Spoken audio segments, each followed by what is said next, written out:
Hello everyone.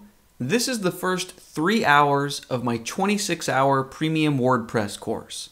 I hope this helps you get started learning and experimenting with WordPress. Have fun, and I'll see you around. If you want to unlock the full power of WordPress by learning about code, you've come to the right course. Because I've spent the last 12 years living and breathing WordPress, PHP, and JavaScript. And now I'm here to teach you everything I know. Here's a quick summary of what we are going to learn.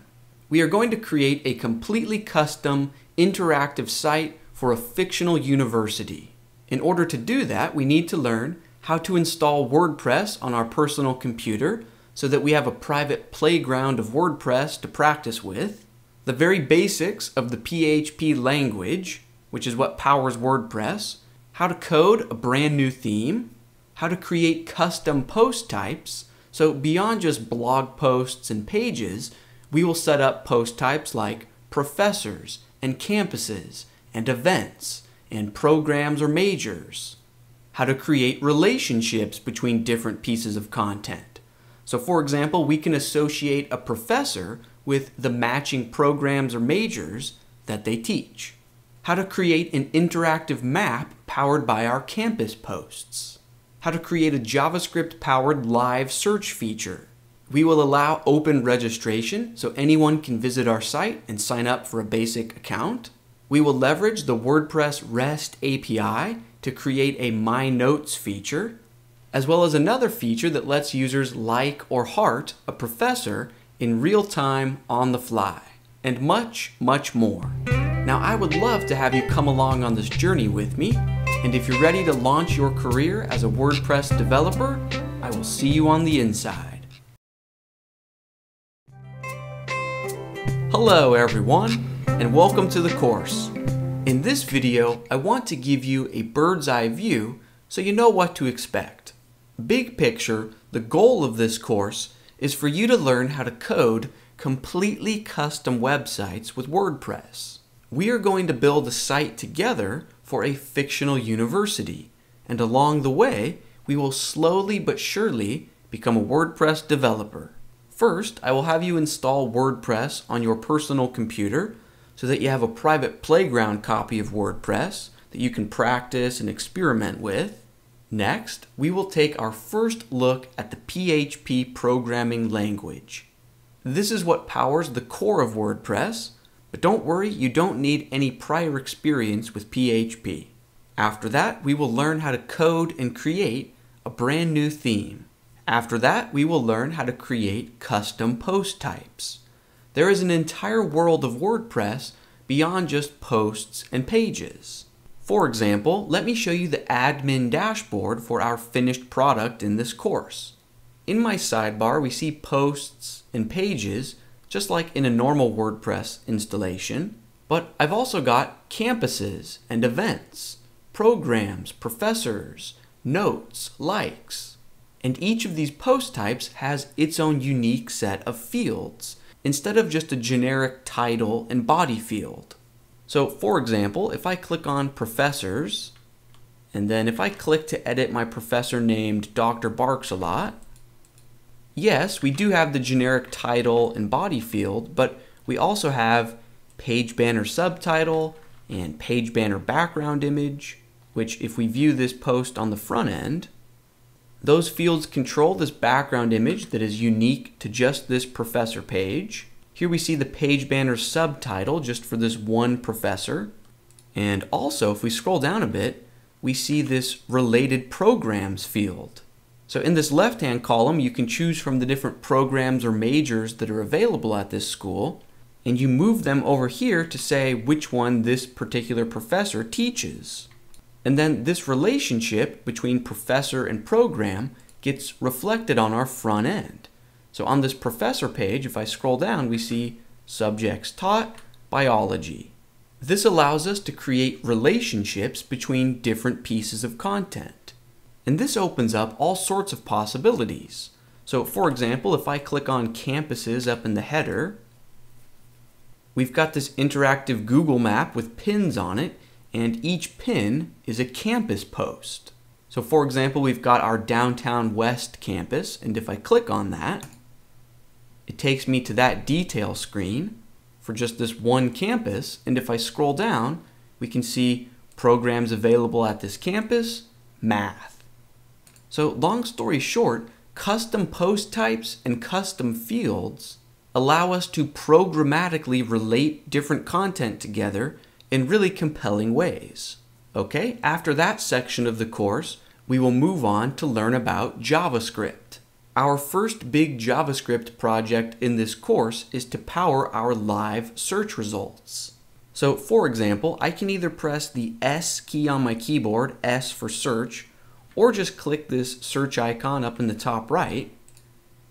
And that opens up this full screen transparent overlay, and my cursor is automatically placed in this search field. So I can just start typing for whatever I'm searching for, and on the fly, in real time, we get our search results. And not only that, but they are organized by the content type.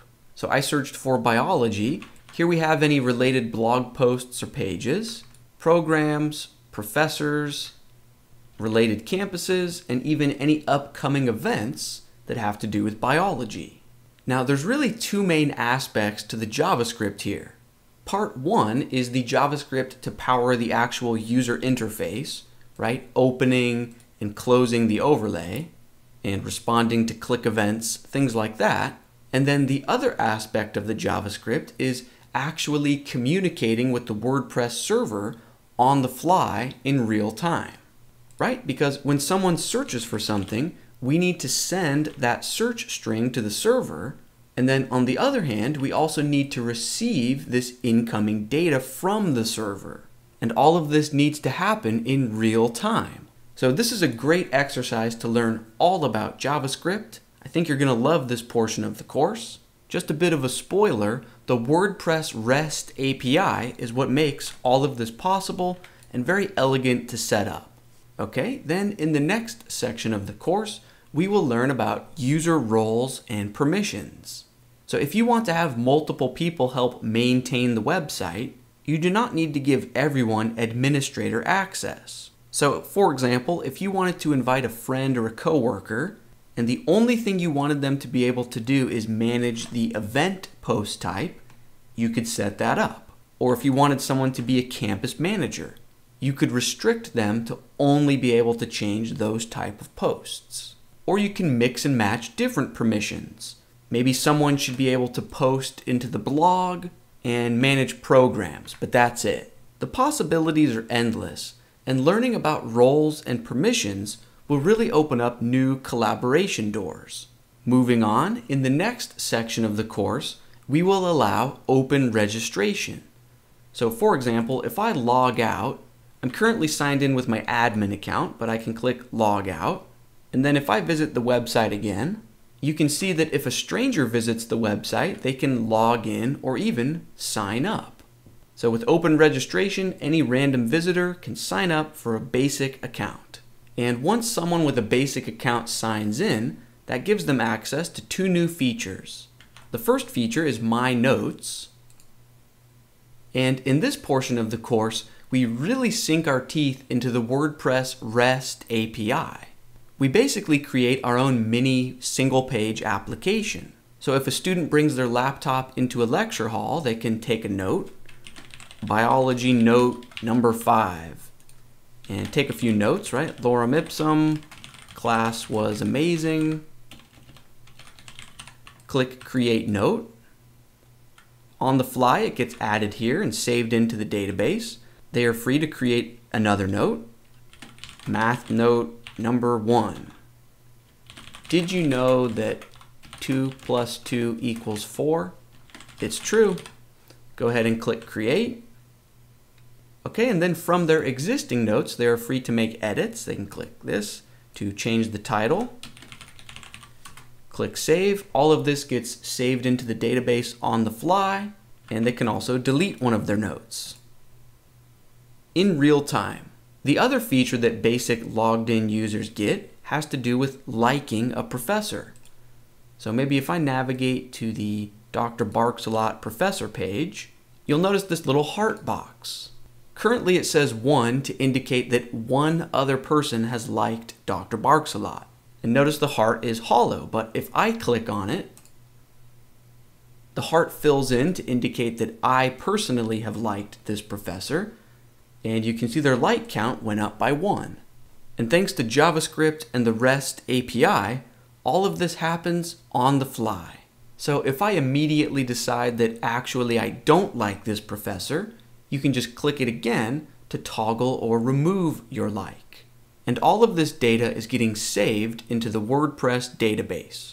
After this section of the course, I show you how to push or deploy your website live up onto the web so that the entire world can view it.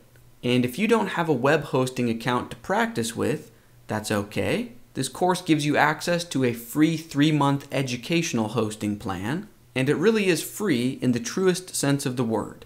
You do not even need to enter a credit card or any form of payment, so there's no way they can automatically bill you at the end of the 3 months. Okay, so that way everyone has access to a web host, so you can practice deploying a site live.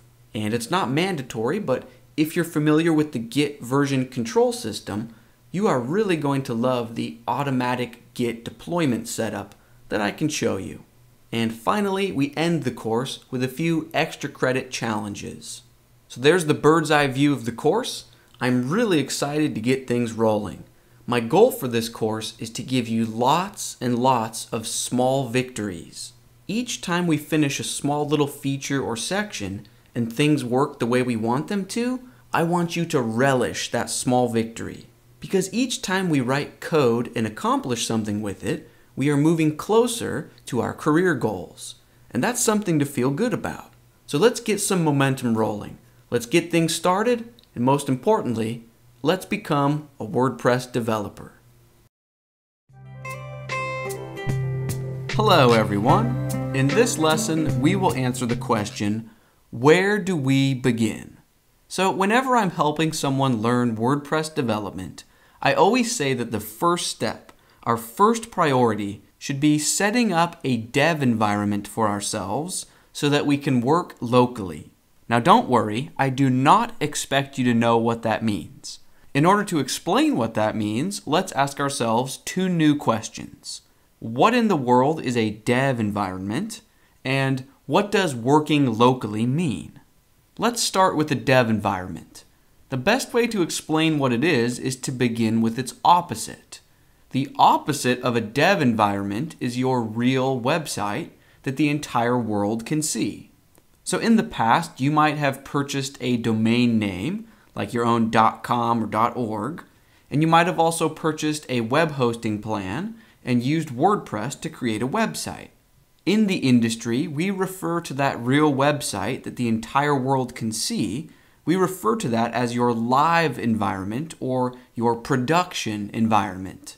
On the other hand, a dev or development environment is a separate copy of your website that is usually configured so that only the owner or developers of the website can see it. So a dev environment is a private, safe sandbox or playground to experiment in, and no one from the general public can see your work-in-progress website. Okay, so that's a dev environment.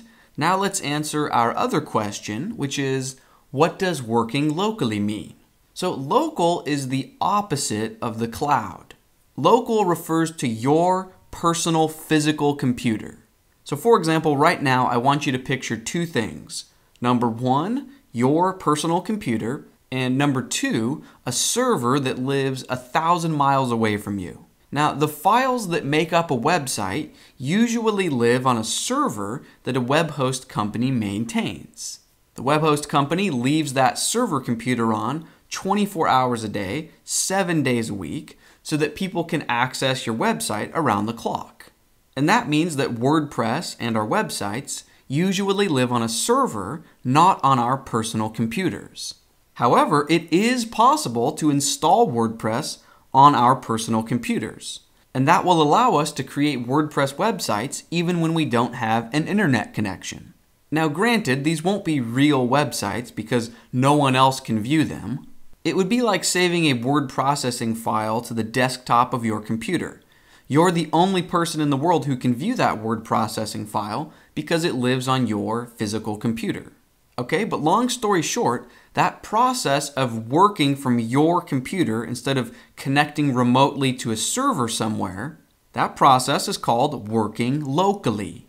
Now, if we put these two things together, if we work locally within a dev environment, it creates the perfect conditions for coding custom websites. Because if we make a typo while coding, it won't be a big deal because no one will see the error messages except for us. Also, we won't need to constantly upload new files to a server because anytime we save a file on our computer, our local private websites are just immediately, instantly updated. And then, only when we're finished coding our website, only then do we push our files up to a real public web server for the whole world to see. Okay, so if we want to work locally, we need to install WordPress on our personal computers. But that's a bit trickier than it may sound. So here's a metaphor or an analogy for you. If we had a tree that we wanted to plant, we can't just throw that tree anywhere, right? We can't just throw the tree on cement and expect it to live and grow. A tree needs a particular environment. It needs an environment with soil, water, and sunlight. Well, it's the same thing with WordPress. We can't just plant WordPress anywhere on our computer. WordPress needs an environment with the following three things. Number 1, PHP. Number 2, Apache or Nginx. And number 3, MySQL or MariaDB. Now don't worry, I do not expect you to know what any of those things are. But for now, just know that our personal computers need to have these things in order for WordPress to run. Now, most computers do not come pre-installed with these things, so we need to go out and get them. But luckily, these three things are completely free. And there are lots of different tools out there that will automatically install all three of them for us. Right? So all of the tools listed on the screen right now, they are free and they all do the same thing. They give us the metaphorical soil, water, and sunlight that WordPress needs in order to run on our computer. So we don't need all of these tools, we just need one of them. Now, if you've dabbled with WordPress development in the past, you might already have one of these tools installed on your computer. If that's the case, you can keep using it. You do not need to install another one. But if you're brand new, I don't want you to feel overwhelmed with all of these choices. So right now, why don't we install Local by Flywheel together, step by step. This is my favorite tool of the bunch, and it's super easy to use. So in a new tab in your web browser, search for Local by Flywheel. As of this recording, the official URL is local.getflywheel.com. Okay, then go ahead and click the big free download button and proceed to download the software. You might have to enter your first name or an email address or basic info, but the software is completely free. You will not have to pay even a penny. The download file is a decent size, so it might take a while to download. You might need to go grab a coffee while you wait, but once the download completes, jump into your computer's downloads folder and go ahead and begin installing the program. The installation process should look something like this, and this could take up to several minutes, so be patient. When it completes, it should then give you this option to create a new site. Go ahead and click that. We need to give this new site a name. Just to follow along with the course, why don't you name it Fictional University? Personally, I've already created a site with that exact name, so just for this demo, I will say Amazing College. Let's click Continue. We can go ahead and use the preferred default options, so continue again. And here you get to choose your username and password. Just choose something that you can remember, and also enter your email address. Then go ahead and click Add Site. I'm not interested in setting up a default password right now, so I just click Not Now. And this might take a few minutes to complete, but when it does, we now have our own local dev environment copy of WordPress up and running on our personal computer. So you can just click this View Site button. If that's not available yet, you might just need to start your website up in the top right corner. But once it's up and running, just click View Site. And here we have a brand new, completely fresh copy of WordPress. Up in the address bar, you can see that it gave us our own fake local dev domain. It basically told our computer that if we visit this domain, instead of looking out onto the internet, just look within our own personal computer. And this means that you are the only one in the world that can view your website. If you shared this domain with a friend or family member, they would not be able to see your website yet. Cool, so you've got your own private playground copy of WordPress that you can experiment with.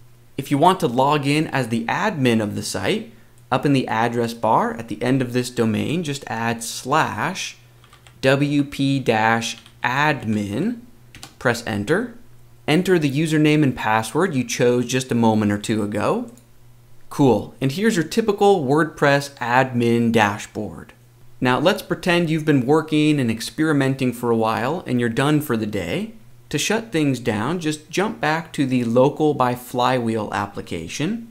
We can click Stop Site up in the top right corner. Okay, and then you're free to close the program. Now let's imagine it's the next day and you're ready to start working on your WordPress site again. Just open up Local by Flywheel. It could take several minutes to load, but once it does, just click on your website that you created here. Okay, and then in the top right corner, we just need to click Start Site. Cool, so now it's running again. So now back in your browser, you're free to use your website again. You might need to refresh. And remember that if you forget this URL, you can always just click View Site right here.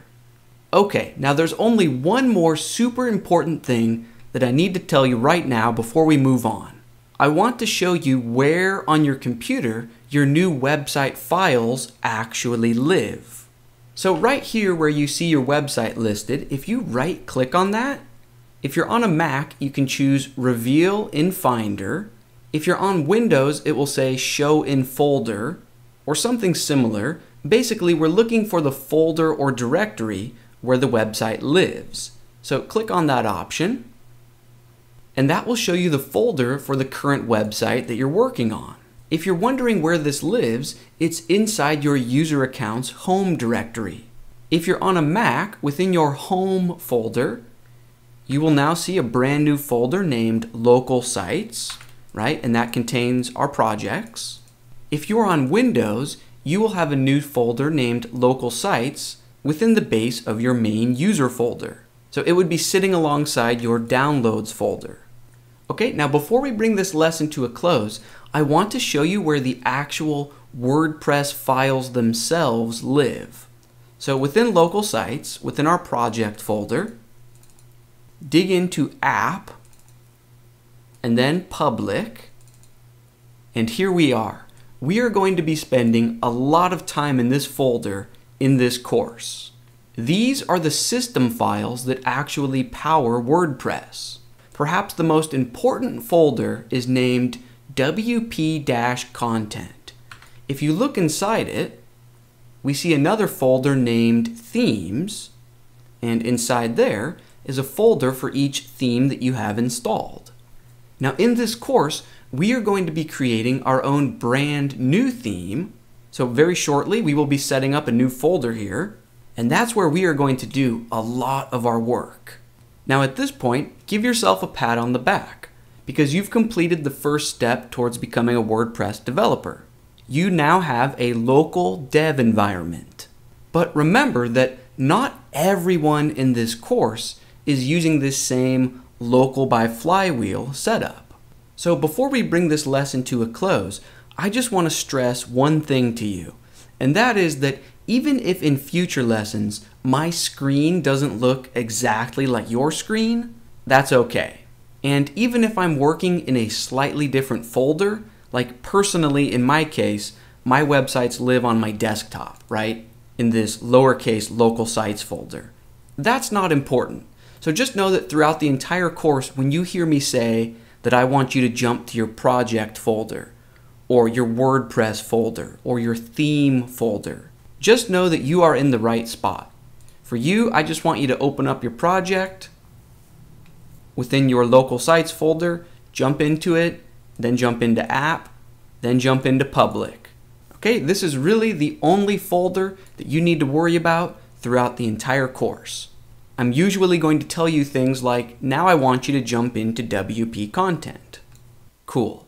Now that's going to bring this lesson to a close, and now that you've set up a local dev environment for yourself, we can really start learning how WordPress works. In our very next lesson, we are going to get our first taste of PHP, which is the language that powers the heart and soul of WordPress. This is going to be a lot of fun, so let's keep things rolling, and I will see you then. Hello everyone. In this lesson, we will get our first taste of PHP, which is the language that WordPress is written in. Now, working with a programming language might sound intimidating at first, but that's why we're going to walk through this together, step by step at a nice pace. So without further ado, let's get started. Okay, in our previous lesson, we set up a local dev environment copy of WordPress for ourselves. And now the question becomes, how and where can we get our first taste of the PHP language? Well, in our previous lesson, we also learned how to find the files and folders that power this site. So for example, if you're using local by Flywheel, you can just right-click on your site right here and choose Reveal in Finder. Or if you're on Windows, it should say Show in Folder or Open Explorer or something similar to that. Go ahead and click into that folder, then click into App, then click into Public, and these are the WordPress system files that power your site. Now, before you and I worry about doing anything useful, like maybe creating our own brand new theme, before we get to that, let's first start simple. For now, let's just create an experiment file in this folder where we can try a few simple tests and dip our feet into the PHP waters. Now, it's important to point out that you cannot use a word processing program to create a new PHP file or make edits to an existing PHP file. Instead, you need a dedicated text editor program. Now, most computers do not come with a text editor program out of the box. But luckily, 3 of the best text editors in the world are free to download and use. So if you don't already have a text editor program on your computer, I recommend you download one of the following 3. The first is Sublime Text. This is the text editor that I will be using throughout this course, so if you want to use the same program as me, this would be the choice for you. However, there are tons of different text editor programs out there, and at the end of the day, it doesn't really matter which one you choose. They will all work perfectly for editing PHP code. Okay, so aside from Sublime Text, another great option for a text editor program is Visual Studio Code. And another great free option is the Atom text editor. And again, you do not need to download all 3 of these. Any one of them will do the trick. So just pause the lesson right now and go ahead and download and install one of these 3 text editors. Okay, and at this point in the lesson, I will assume anyone watching now has a text editor ready to use. So go ahead and open up your text editor program. And if you don't already see an empty screen where you can begin typing, just click on File New. Or if you're on Windows, you can usually just press Control-N. Or if you're on Mac, you can press Command-N to get a new file. Okay, so in this blank canvas, why don't we type out, "This is a test." Okay, then let's go ahead and save this as a PHP file into our WordPress system folder. So click File Save or Control-S or Command-S, and we need to save this file into a very specific location. We want to save it into that folder where all of the WordPress system files live. So within your user account home folder, click into Local Sites, then click on the name of your site, then App, and then Public. Okay, and this is that same directory that we've already seen twice now with the different WordPress files and folders. So let's save our new file into this folder. And the name of our new file only matters in the sense that we don't want to overwrite any of the existing WordPress files. So why don't we name our new file experiment, and this is the important part, .php. So save it as experiment.php. Cool, so now in that same folder with all of the WordPress files, if I scroll down to the bottom, there is our brand new little experiment.php. Now let's try to view this in the web browser. So back in your browser, if you visit your local dev environment copy of WordPress, right, your URL might be a bit different. If you're using Flywheel, remember you can always use the View Site button. But at the end of this URL, add on, make sure there's a / and add on experiment.php. Press enter and you can see we are viewing that brand new file that we just created. Now I want to point out that this is not how you add new pages or URLs to a WordPress website. So you would never do this in the real world on a live public website. We are only doing this for educational and testing purposes. At the end of this lesson, we are actually going to delete our experiment.php file. However, for the time being, this is a great place to try and write our first bit of PHP code. So why don't we jump back into our text editor and let's delete the "this is a test" message, and instead let's write a tiny bit of HTML so we can then see how PHP fits into the equation. So just as a test, let's create a heading level 1 HTML element and say this page is all about Brad. And then maybe right below that, I want a less important headline that reads, all about Brad. Okay, let's save this and refresh the page. All right, so nothing too exciting here. This is just a bit of HTML, a heading level 1 and a heading level 2. But remember, we are not editing an HTML file, we are editing a PHP file. So if this is just HTML, what does PHP look like and what can it do? Well, check this out. Maybe on a new line above this code, type this out with me. Less than symbol, question mark, PHP, and then a space, and then a question mark, and then greater than symbol. So what does this code mean?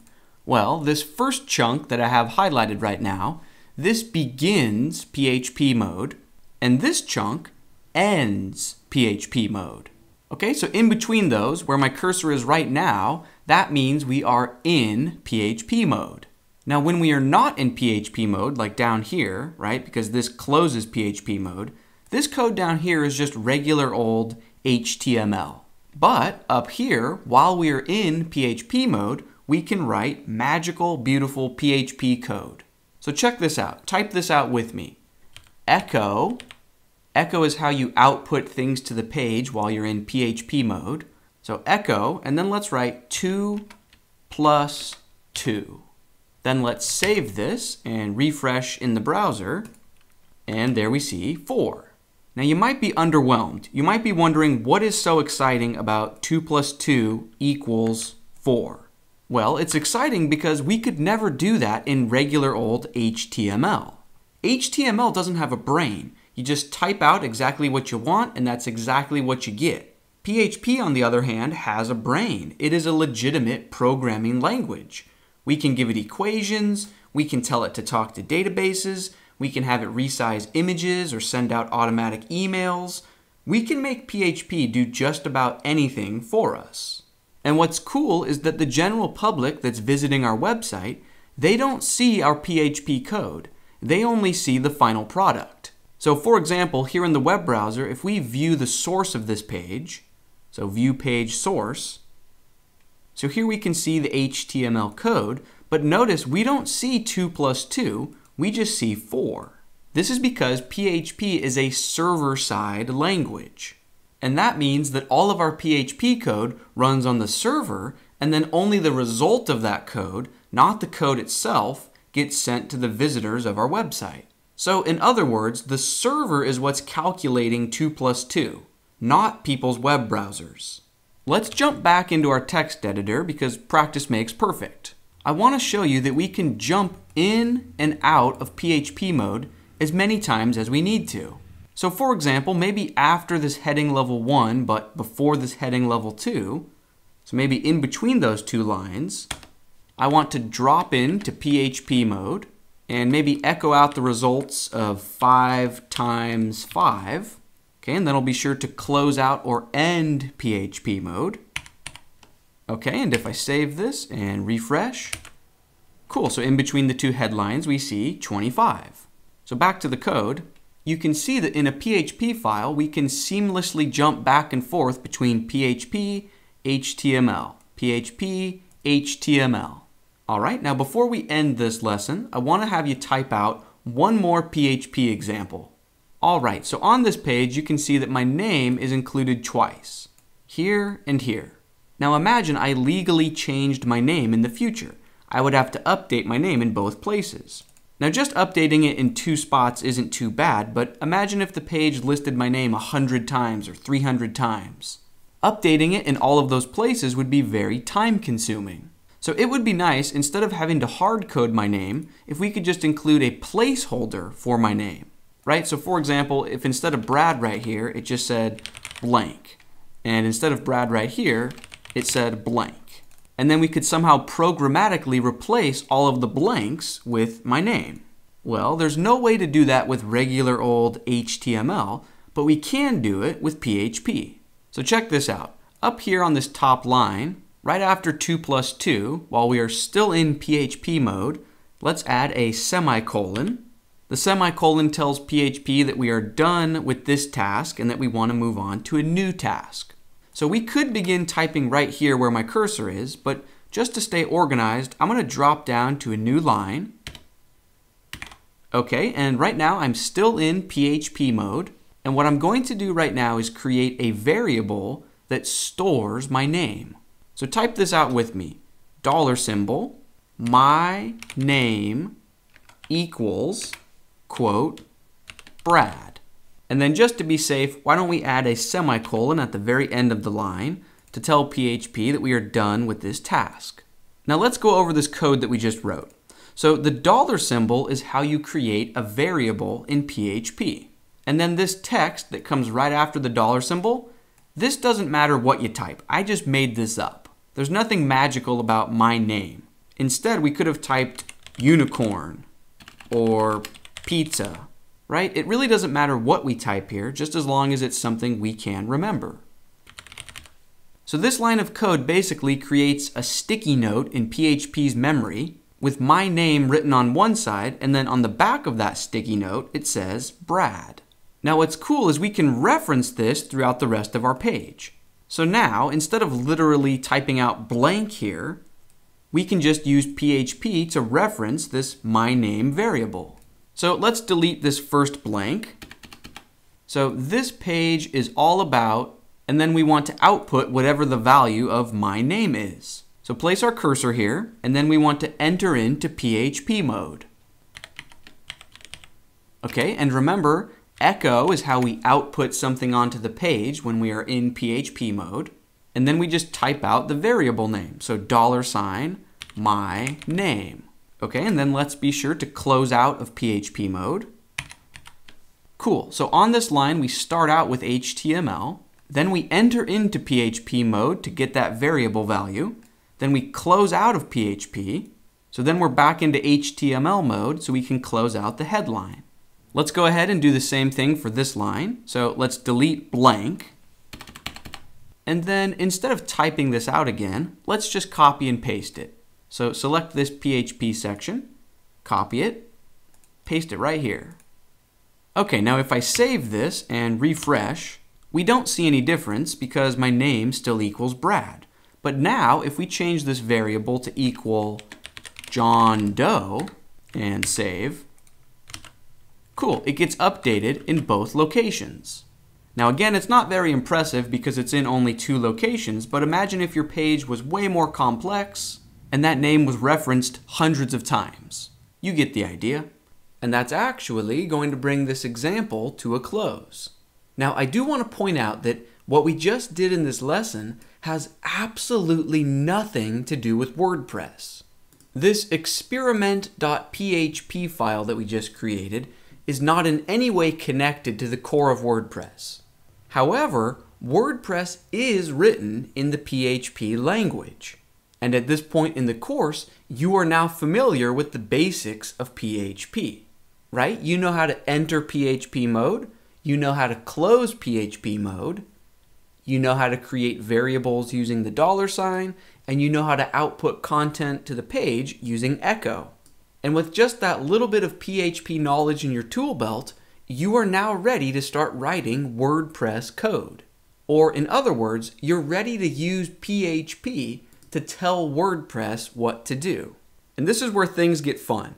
So in our very next lesson, we are going to use PHP code to create our own brand new custom WordPress theme. But really quick, before we jump into that next lesson, I want to talk about our experiment.php file. If everything in this lesson made sense, I encourage you to actually go ahead and delete our experiment.php file. You don't need to delete it. You can keep it for reference if you'd like to. I just want to make sure that you're aware that it's not normal to have random extra files sitting in the core root folder of WordPress like this. We only did this for educational testing reasons, so I would strongly encourage you to delete this file, but it's not going to hurt anything, so if you want to keep it there for reference, that's okay. Anyways, I'm looking forward to creating a theme with you in the next lesson, so let's keep things rolling, and I will see you then. Hello everyone. In this lesson, we will begin creating our very own WordPress theme. Without further ado, let's jump right into the action. Okay, so in your web browser, go ahead and visit the home page of your local dev environment copy of WordPress. Your local domain might be different than the one you see on my screen right now. That's not important, but let's go ahead and visit the admin dashboard of our website. You can always visit the dashboard by going up to your address bar and at the end of your domain visiting /wp-admin. Go ahead and log in. Okay, and if we were not developers, one of the first things you do on a typical WordPress website is look for a theme that you like, right? So you might head over to the Appearance tab and switch to one of the other themes that WordPress comes with out of the box. Or most of the time, you don't want to be limited to just these themes that WordPress ships with. So instead, you might click Add New here. And then you could search through the thousands of free themes. Or your third main option is to use this Upload Theme button in case you purchased a premium theme from a third-party marketplace. Okay, but in this course, we are not going to do any of that because we are not going to use an existing theme. We are going to create a brand new theme. Now, I know at first that might sound scary, creating a theme from scratch, but it's not scary because I'm here to guide you through it step by step. And believe it or not, it's very simple to begin creating a new theme. So, for example, if I click on the main Appearance tab again, here we see all of our currently installed themes, and if we want to create a brand new theme that will show up on this screen, all we need to do is create a new folder in a very specific location. So let me show you what I mean. Let's go on a little bit of a trip. Let's look for the WordPress themes folder.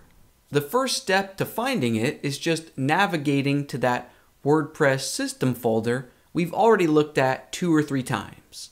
So navigating to that folder is a bit different depending on whether you're using Local by Flywheel, or MAMP, or Bitnami, or XAMPP, or Vagrant and VirtualBox, but let me walk you through the Local by Flywheel example. So right-click on your site, click Reveal in Finder, click into your folder, and then App, and then Public.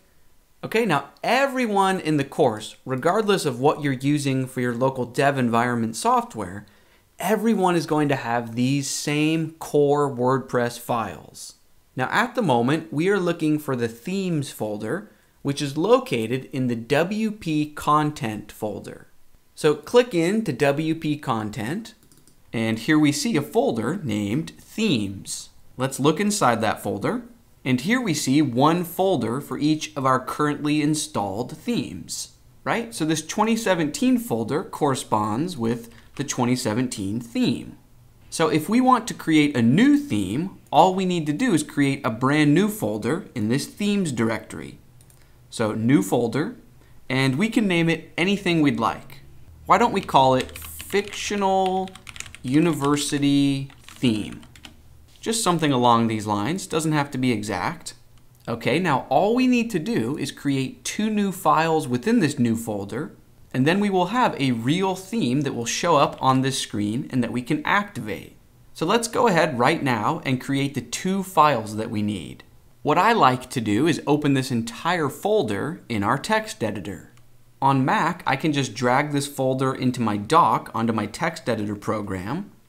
Or once you're in your text editor program, you can just use File Open, and there should be an option to just open an entire folder instead of a file. Now you don't need to do it this way, I just find it convenient. Because now, in my text editor, here we have the sidebar of the folder, and I can just right-click on it and choose New File. So I have this completely empty screen, but now if I try to save this, my text editor automatically knows that I want to save it within that new theme folder that we just created. So what do we want to name this file? Well, let's call it index.php. Okay, and what do we want to write within the file?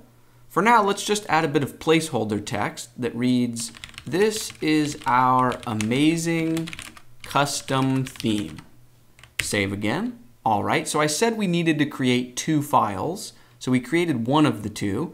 Let's create the second file. So I will right-click on my Fictional University theme in the sidebar and click New File. Or you could just use your text editor's File, New File option.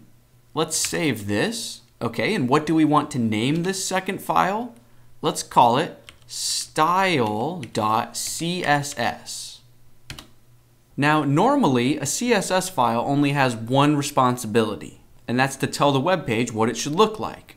So you don't have to type this out because I'm just going to delete it in 5 seconds from now. But normally in a CSS file, you would say that like the color of all the text should be orange, right? You style the content on your page. Well, we will do stuff like that as well, but in WordPress, this style.css file has another responsibility. WordPress needs us to use this file to give it a bit of information about our theme. And the way that we give WordPress that info is up at the very top of the file here, we begin a CSS comment. So slash and then an asterisk. That's how you begin a CSS comment. And then on another line, to close out the comment, it's asterisk and a slash. Okay, now between those 2 lines, we can write whatever we want. So first and foremost, WordPress wants to know what the name of our theme is. So let's say theme name colon, and we don't need the semicolon at the end here. And now we can make up whatever name we want. So let's say Fictional University. You might think that we already named the theme when we created the folder name, but in folder names, you usually want to use dashes instead of spaces. So this is our chance to use capital letters and have spaces in the name. You get the idea. Now if we save this file, and I want to point out that it needs to be named style.css. It can't be main.css or screen.css. The name here is very important. WordPress is on the lookout for this specific file name in our theme folder. Okay, but with this comment in place and we save the file, if we jump back over to our admin dashboard and refresh the main appearance themes screen, here we see our brand new theme. And if we hover over it, we see theme details, and if we click on that, we can see it looks a bit odd, right? It says Fictional University and then version, and there's no version number. And also it says by anonymous instead of our name. So to fix those 2 things, back in our text editor, on a new line, still within our comment, we can say author Don't need the semicolon, but author colon, and then you can just type in your name here. And then on a new line, we can also say version, and then we can just make up a version number, maybe 1.0. Okay, so if we save this again and then refresh our theme screen and click on it again, cool. So now we see Fictional University version 1.0 by Brad. Now, all we are really missing is a screenshot or photograph or a preview image of our theme, right? You'll notice that all of the other themes have a preview image here. So to add a preview image to our new theme, all we need to do is go within our theme folder, right? I named that folder Fictional University Theme. And we just need to move an image file to live within this folder, and the file should be named screenshot.png. Now, I conveniently have a PNG file sitting on my desktop here. You can find this same image file in the resources for this lesson, but I'm just going to move this file into my folder, and then I'm going to rename the file to screenshot.png. Okay, because WordPress is on the lookout for this exact file name. And you can use your own image here instead of this one. Ideally, you want the photo to be 1200 pixels wide by 900 pixels tall. All right, but with this in place, if we refresh this admin screen again, cool. So now this looks like a legitimate theme. It's got a preview photo. If we click it, it's got the essential information. And now we can just go ahead and activate the theme. So you can click activate down here at the bottom, or if you close this out, from this screen, when you hover over a theme, there's also an activate button right here. Okay, so let's go ahead and activate the theme. And now, if we use this link up here to view the front end of our website, cool. So remember, this is what we typed out in our themes index.php file. So if we go back to our text editor and jump back into the themes index.php file, maybe I want to add the word completely here. This is our completely amazing custom theme. Save it, refresh our website. Awesome. So now that we have our brand new theme and we activated it, we can see it on the front end of our website here, we really don't have any need for all of these other default themes like 2017, 2016, right? Our new theme is all we are ever going to need. And since we don't want to ever accidentally activate one of these other themes, why don't we just go and delete them right now? So back to the folder structure. Here's our theme folder that contains index.php, style, and our screenshot.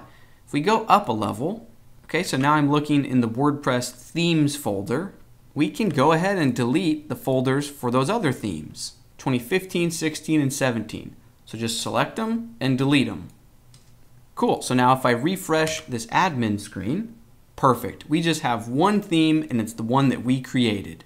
Now before we bring this lesson to a close, I want to address a CSS concern that you might have. So if you're the type of person who experiments with lessons along the way, you might have already tried to do the following.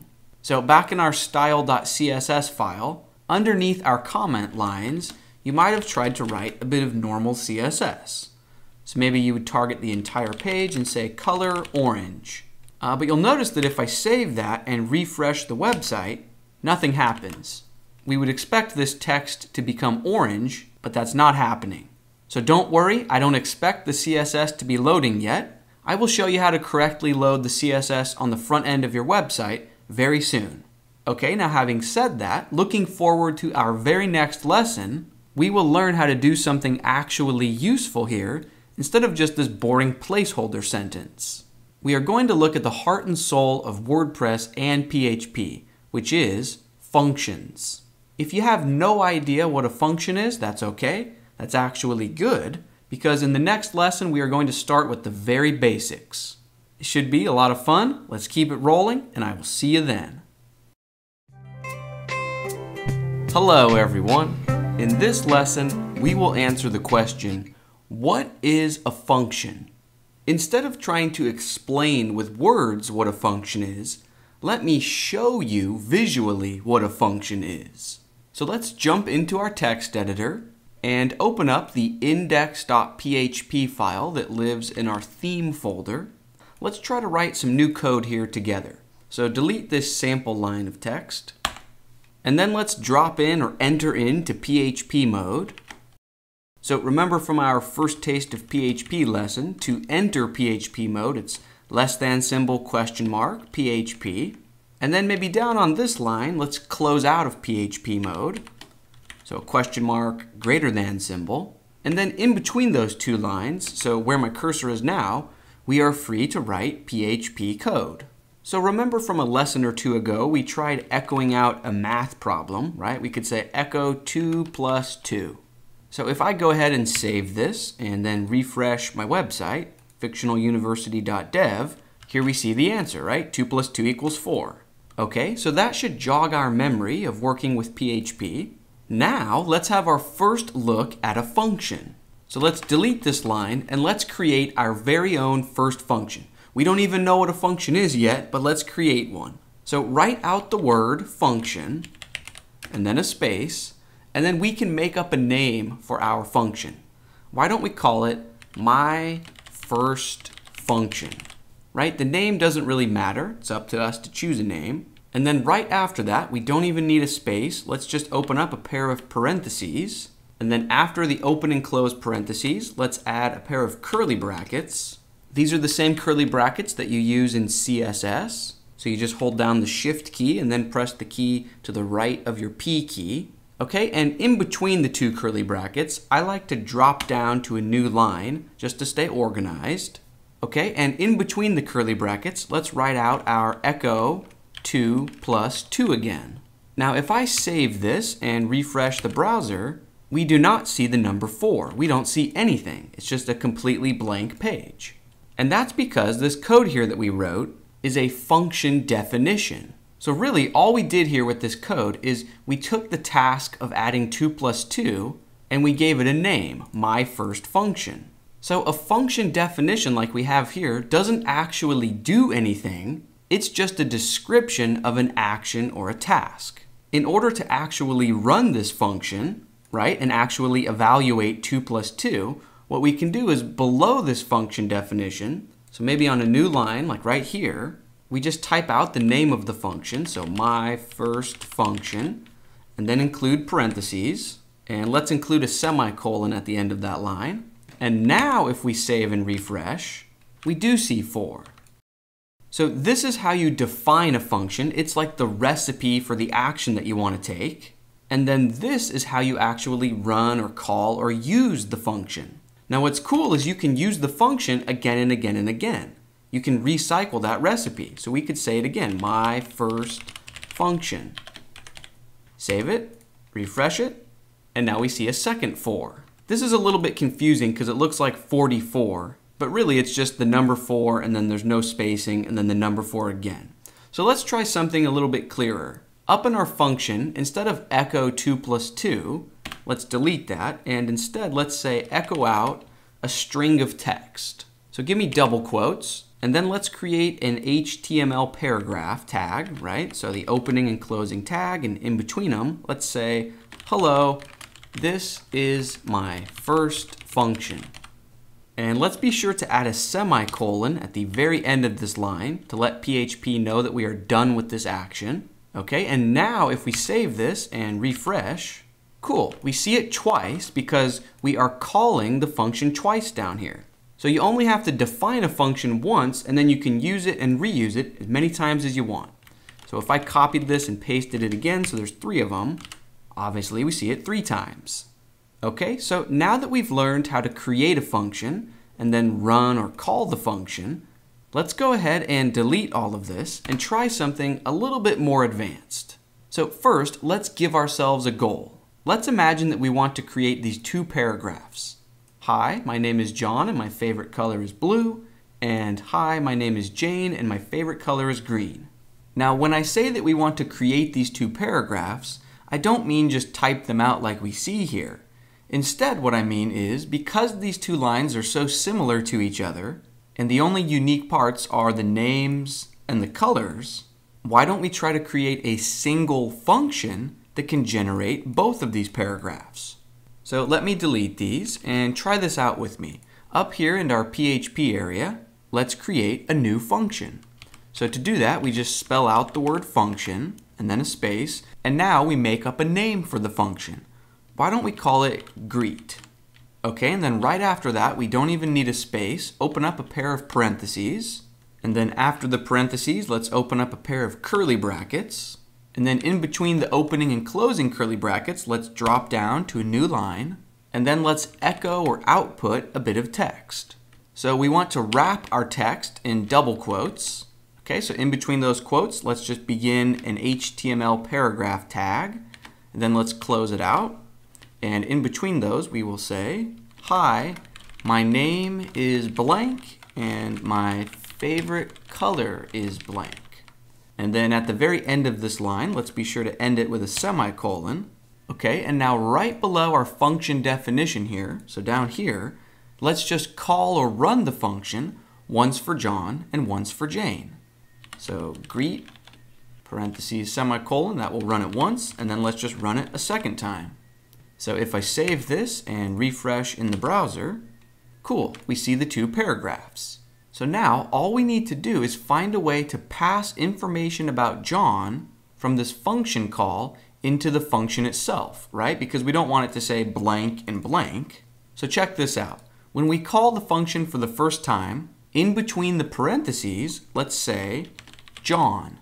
And let's do the same thing for Jane. So in between these parentheses, let's say Jane. Okay, now back up in our function definition, within these parentheses, let's add a dollar symbol and let's say name. Remember from an earlier lesson that the dollar symbol is how you create a variable in PHP.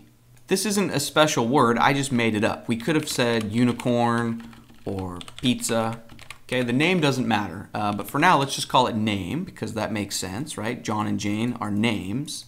So what this is going to do is it's going to create a variable of sorts that we can use within the meat and potatoes of this function. So we can use this dollar symbol name variable wherever we see fit. So all we need to do now is just remove this blank, right? We don't want that. And let's replace it with dollar symbol name. Okay, now before I explain what's going on here and give you the technical names of what we're doing, let's just go ahead and save this and test it out. So if I refresh in the browser, cool. Hi, my name is John and my favorite color is blank. Hi, my name is Jane and my favorite color is blank. So let's review what's going on here. And let's build up our vocabulary. So when we call the function down here twice, this little bit of data named John and this little bit of data named Jane, those are called arguments. And within a single function call like this, you can include multiple arguments. So check this out. Right after the John and quote, let's add a comma and say blue, right? Because blue was his favorite color. Let's do the same thing for Jane. So after this first argument of her name, let's add a comma and include another argument. Her favorite color was green. Okay, so if we are calling a function and giving it two arguments, we better make sure that up in our function definition, we are ready for two parameters. Think of a parameter as a hollowed out variable or a little container that can receive the incoming arguments. So we already have a parameter to receive the incoming name. So right after that, let's add a comma, and then let's just say $color. Again, the parameter name doesn't really matter. You can make it up. You can use whatever name you want. Okay, but what's important is that now we can use $color within the body of this function. So let's go ahead and delete this second blank here, and let's replace it with $color. Let's save this and refresh. Cool, so we see my favorite color is blue and my favorite color is green.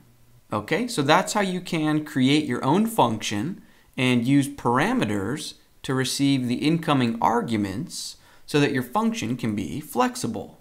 Okay, now let's change gears and bring this full circle. Let's tie it back to WordPress.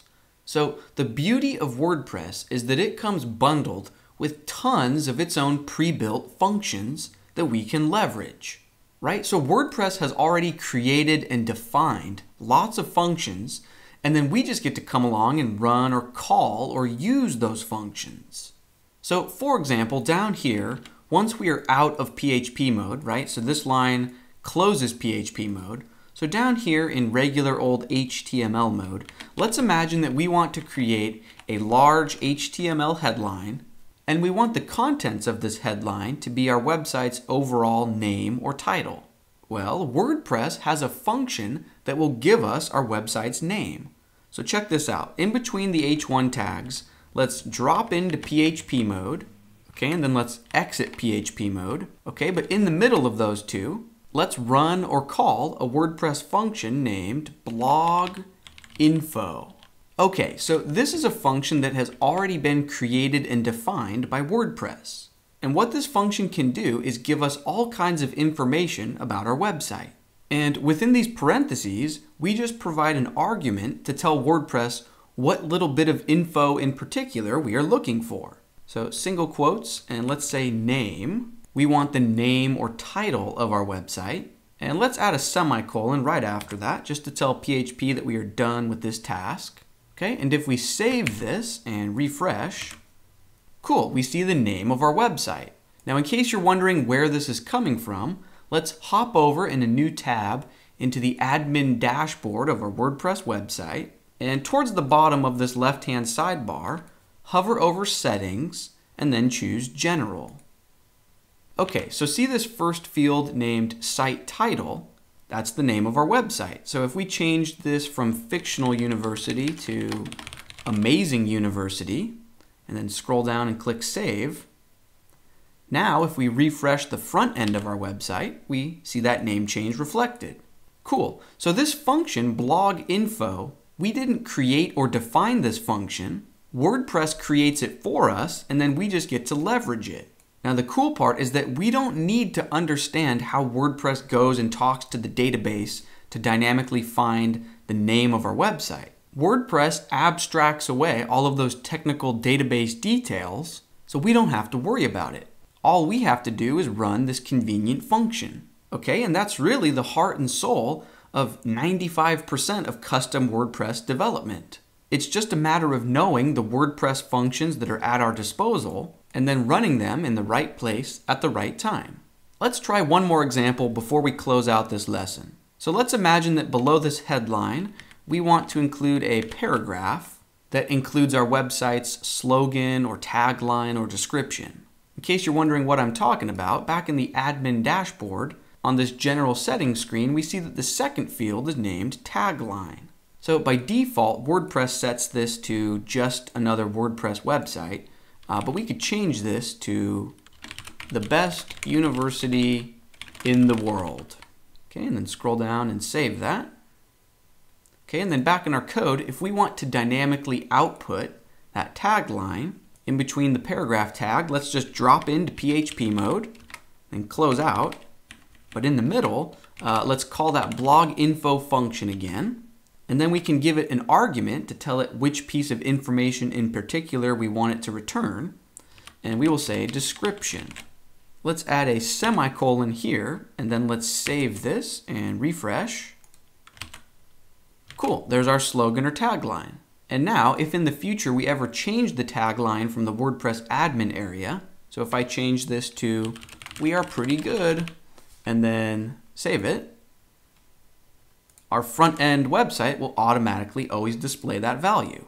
Okay, so now at this point, we are at least a little bit familiar with what a function is, and now there's only one more topic we need to go over before we can start doing powerful, actually useful WordPressy things.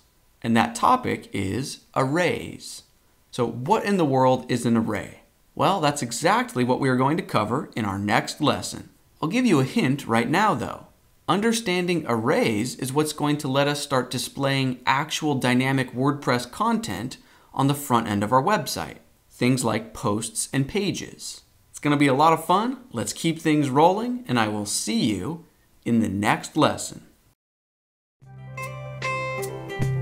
Hello everyone. In this lesson, we will answer the question, what is an array? So for starters, even outside the context of programming, we might hear a car dealership say that a car is available in a wide array of colors. Okay, so let's think of an array as a collection. Now with that in mind, let's jump right into the code. So here I am in the index.php file that lives in our theme folder. And why don't we go ahead and delete all of this test code from our previous lesson. And let's try something new. So if we think back to that first Taste of PHP lesson, you'll remember that we learned how to create a variable. So let's try that again. So I will go into PHP mode. Down here I will close out of PHP mode. And then to create a variable, you just use the $sign. And maybe I want to create a variable that stores my name. So equals Brad. This variable name isn't special. I just made it up. It could be unicorn or pizza. Okay, but the idea here is that I'm setting this variable to have a value of Brad. And now I can use that variable anywhere else on the page. So maybe down here, once I am back in HTML mode, I could create a paragraph that says, hi, my name is, and then maybe drop into PHP mode so I can echo out that my name variable. Okay, and then close out the sentence with a period, and then close out the HTML paragraph tag. Okay, so if I save that and test it, hi, my name is Brad. So this is an example of a very simple variable that only contains one single little bit of data, right? Just one single name.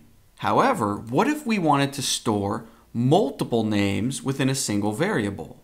So that's where arrays come into the picture. So check this out. Let's start over again. So let's go into PHP mode.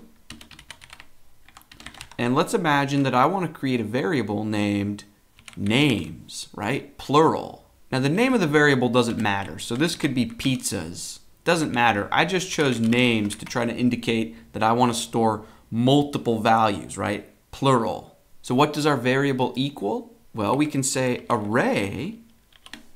Okay, and now within these parentheses, right after the word array, we can store as many names as we want. So check this out. I could say Brad, comma, John, comma, Jane, comma, meows a lot. You get the idea. I can store as many names as I want. So in PHP, an array is a special type of data. An array is a collection of multiple values.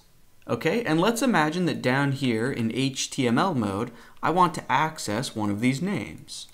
So maybe I have an HTML paragraph tag, and I want to say, hi, my name is blank, right? So I would drop into PHP to access our variable. So I want to echo out something that lives in the names variable. Okay, and then to look inside the array or look inside the collection, right here we can use square brackets. On your keyboard, this is directly right of the P key. Okay, now let's say for example that I want to access the first value in this array, so Brad. I would just include a 0 within the square brackets. You might think that it would be a 1 to access the first item, but it's actually a 0. In most programming languages, PHP included, arrays are 0-based, meaning the first item is 0 instead of 1. So for example, if I wanted to access the second value of John, I would include a 1 here. If I wanted Jane, a 2. If I wanted meows a lot, a 3. Okay, so if I save this and refresh, cool, we see my name is meows a lot. If I change it back to a 2, right, so 0, 1, 2, we should see Jane. Cool. But now the question is, why? Why would we do this? Why would we want to store multiple values in a single variable? What is the point of doing this? What is the advantage of doing this? Well, there are several reasons, but probably the biggest reason is for something called looping. So what in the world is looping? What is a loop? Well, let's imagine we want to do something once for each item in this collection. So let's imagine we wanted to output this sentence of hi, my name is blank. We wanted to do that once for each item in the collection. So technically we could just copy and paste this line and have it 4 times and then change this to 0, 1, 2, 3, right? So if I save this, that technically works, but this is terrible code. This is really repetitive and it's just not an efficient way of doing things. Instead, what we can do is leverage the power of an array and programmatically loop through the collection and do something once for each item. So check this out. Let me show you what I mean. But actually, before we worry about outputting these names, let's just practice a very basic loop first. So let's give ourselves a goal. For whatever reason, let's imagine we want to output a bulleted list on the page that counts to 100. right? So imagine we want to create an HTML list item in a series of them, something like this that goes 1, 2, 3, 4, up to 100. So it would take a long time to type that out by hand, but programming and loops make that very easy to do. So check this out. Back up here, while we are still in PHP mode, let's use something called a while loop. So while parentheses, and then right after that, curly brackets. Okay, so how does the while loop work? Well, whatever lives within the curly brackets will happen again and again and again until whatever we place in these parentheses evaluates to false. So let me show you what I mean. Right above this while loop, let's create a variable named count. The name doesn't matter, I'm just choosing count. And let's set it to equal 1. Now remember, our goal is to output a bulleted list that counts to 100. So within our parentheses, let's say that as long as the following thing is true, keep looping. So in the parentheses, we'll say as long as our count is less than 100, keep doing whatever we tell it to do within these curly brackets. So then in the curly brackets, let's just echo out an HTML list item. Okay, and in that list item, we don't want to hard code a value of 1 or 2 or 3. Instead, let's output our count variable. Okay, so we are saying that count begins with a value of 1. So then the first time that the while loop runs, this will echo out a 1. And then right after this line, let's just increment or increase the count variable. So we can say count plus plus, and that will add 1 to it. So 1 plus 1 is 2, so now count equals 2. So then the while loop will run again, and it will say, okay, now the count equals 2. That's still less than 100, so this will evaluate to true. So then this will run again. So then it will output 2, then it will add 1 to that, right? So then count will equal 3, so on and so forth. So this will just keep repeating until finally count will equal 100, and then the while loop will say, hey, 100 is not less than 100. So then this will evaluate to false, and then the while loop will finally end. I know that's a lot to absorb, so you might need to rewatch this a few times, or pause the lesson and experiment with a while loop yourself. But if I save this and refresh, cool, we see a list that counts all the way, actually to 99 instead of 100. So back in our code, let's just change this to less than 101. Cool, so now it counts all the way up to 100. All right, so now that we've seen a relatively simple while loop in action, let's try something a tiny bit trickier. So let's delete the while loop and our count variable, and let's get back to the task at hand. Remember, we want to loop through our array of names and do something once for each item in the collection. So maybe output a sentence that says, hi, my name is blank. All right, so here's how we can do that. Let's use a while loop again. So while parentheses and then curly brackets. Okay, and we are going to need a count variable again. So let's create a variable and name it count. And this time, let's set it to equal 0 instead of 1, right? Because arrays are 0 based. In order to access the first item in the array, we use a 0. Okay, so down in our while loop, within the curly brackets, what we want to do for each item in the collection is just echo out an HTML list item that says, hi, my name is blank. Okay, so we remember from about 5 minutes ago, in order to access one of these items, we just use the variable name, right? They all live in the variable of names. And then to look inside the array, you use square brackets. So to access the first item, it's a 0. To access the second item, it's a 1. Okay, so we don't want to hard code a number here. Instead, we want to use our count variable. So in between the square brackets, let's just say count. Okay, so the first time the loop runs, it will be a 0. And then let's be sure to increment the count. So on the new line, let's say count plus plus. So then the next time the loop runs, count will equal 1. So that will give us John. Then it will increment again to 2, which will give us Jane. You get the idea. So now we just need to tell the while loop how many times it should repeat itself, right? So within these parentheses, we will say as long as the following thing is true, So let's say as long as count is less than, and now you might think that we would just say 4, right? Because there are 4 items in the array. But we don't want to hard code a number here, because what if in the future we added a 5th name to the collection? Barks a lot. Okay, so we don't want to have to babysit this code and keep updating this number here. So instead, what we can do is have PHP count the number of items in the array for us. So we'll say as long as count is less than, and then we can use the PHP tool named count, and then open up a pair of parentheses. Okay, and then in those parentheses, we just give it the name of our variable, right? Names is the variable that contains the array. So PHP will automatically count it and say, yep, there are 5 items in the array. So as long as count is less than 5, this will just keep happening again and again and again.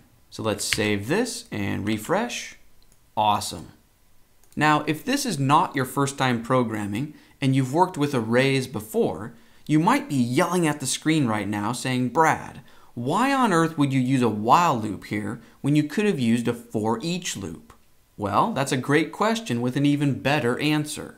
I want us to be familiar with the while loop because that's what WordPress uses to loop over real content like posts and pages.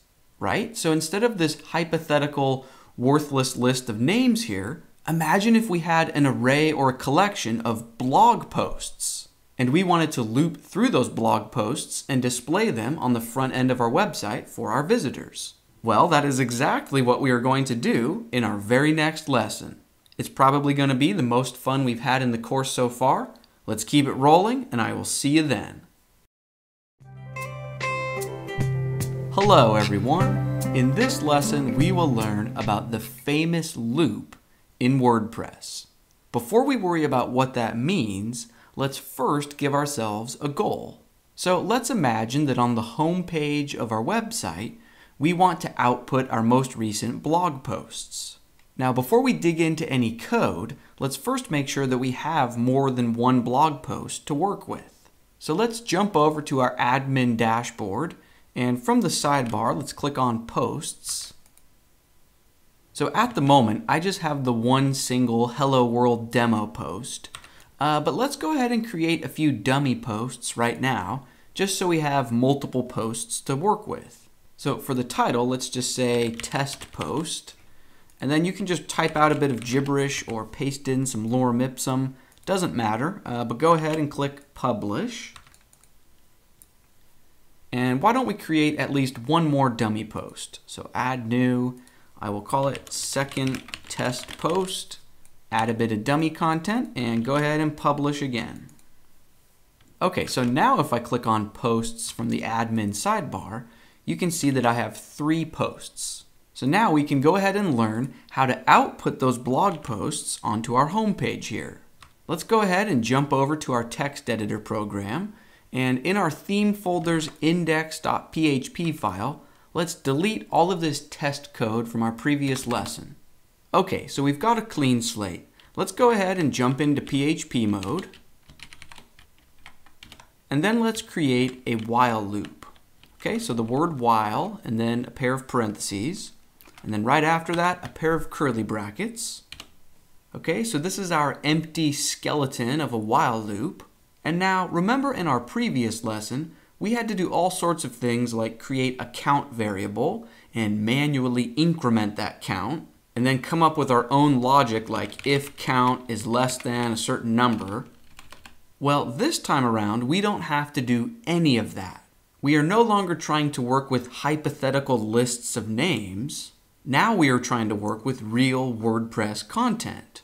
And WordPress gives us the exact tools and functions to do that without breaking a sweat. So within the while loop parentheses here, all we need to do is use a special WordPress function named have_posts. And remember, to call or run a function, you include a pair of parentheses. So forget about programming. This almost makes sense just from an everyday English standpoint. How many times do we want to repeat or run this loop? Well, keep looping as long as or while we still have posts to loop through. Okay, and then within the curly brackets, what do we want to do once for each blog post? Well, before we try to output the title or the content of a post, first we need to call a WordPress function named the_post. This is a WordPress function that we can call and leverage, and it does several important things for us.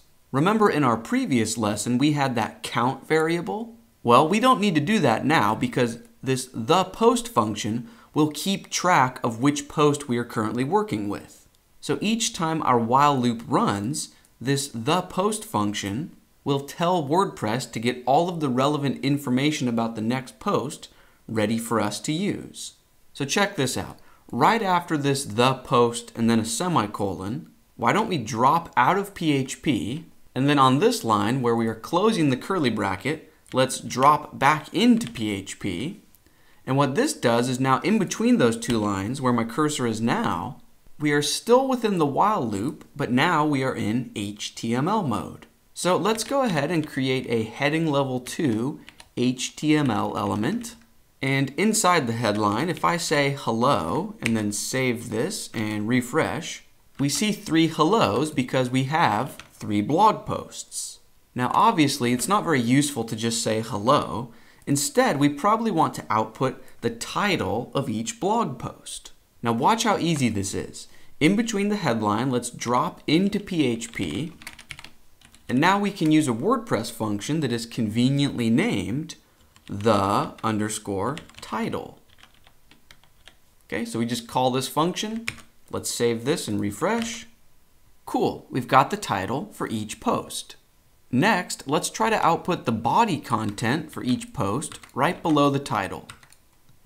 So back in our code, underneath this H2, let's just drop down to a new line.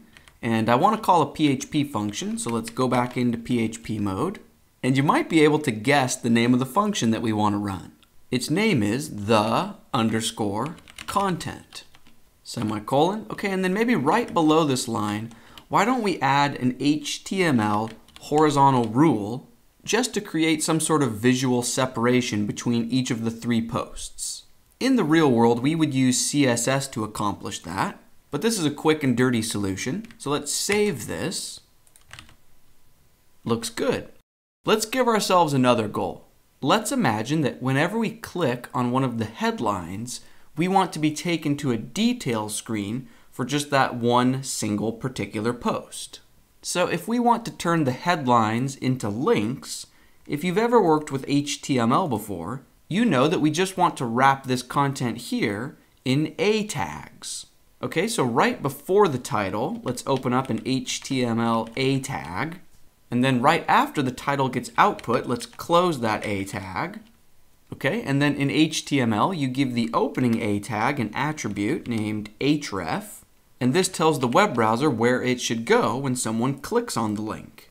So the question becomes, what do we want to type within these quotes? What URL do we want to send the visitor to?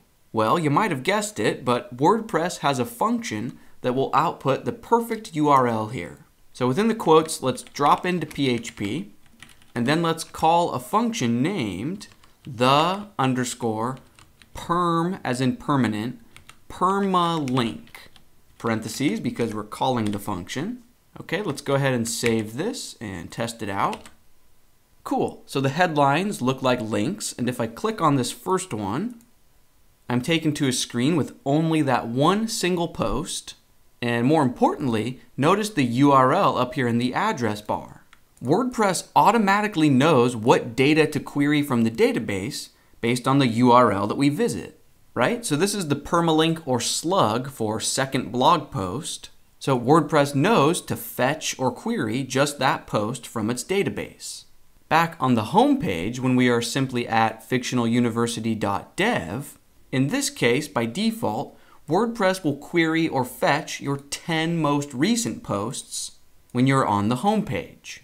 But if we go to one of these detail screens for just a single blog post, WordPress will see the permalink or slug in the URL. It will only fetch or query that one post, and that way when we try to loop over all of the current posts, there will only be one single post to loop through. Okay, let's give ourselves another goal now that we are on this single detail screen for just one post.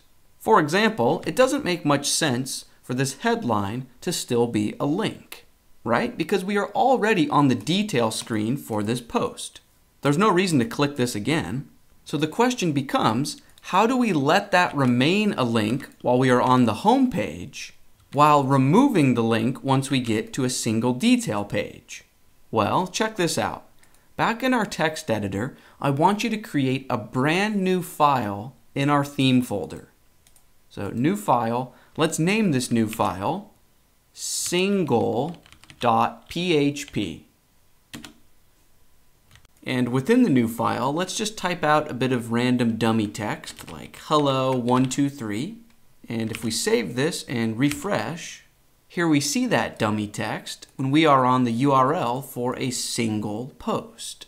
But if we go back to our home page, we see that it is still powered by index.php.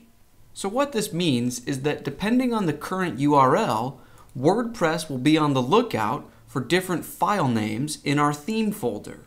So our home page uses index.php, but then if we click on one of these single posts, WordPress will look within our theme folder for a file specifically named single.php. If that file doesn't exist, then WordPress will use index.php as a universal default fallback.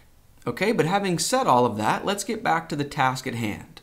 Remember, on this screen, we just want to show the blog post title and the content, but we don't want the title to be a link like it is on the home page. So here's what we can do. Back in our text editor, let's go back into our index.php file, and let's select and copy the entire contents into our clipboard, and then let's go back into single.php, and let's delete this dummy text and then paste in our clipboard. And now let's simply remove the A tags that surround the title.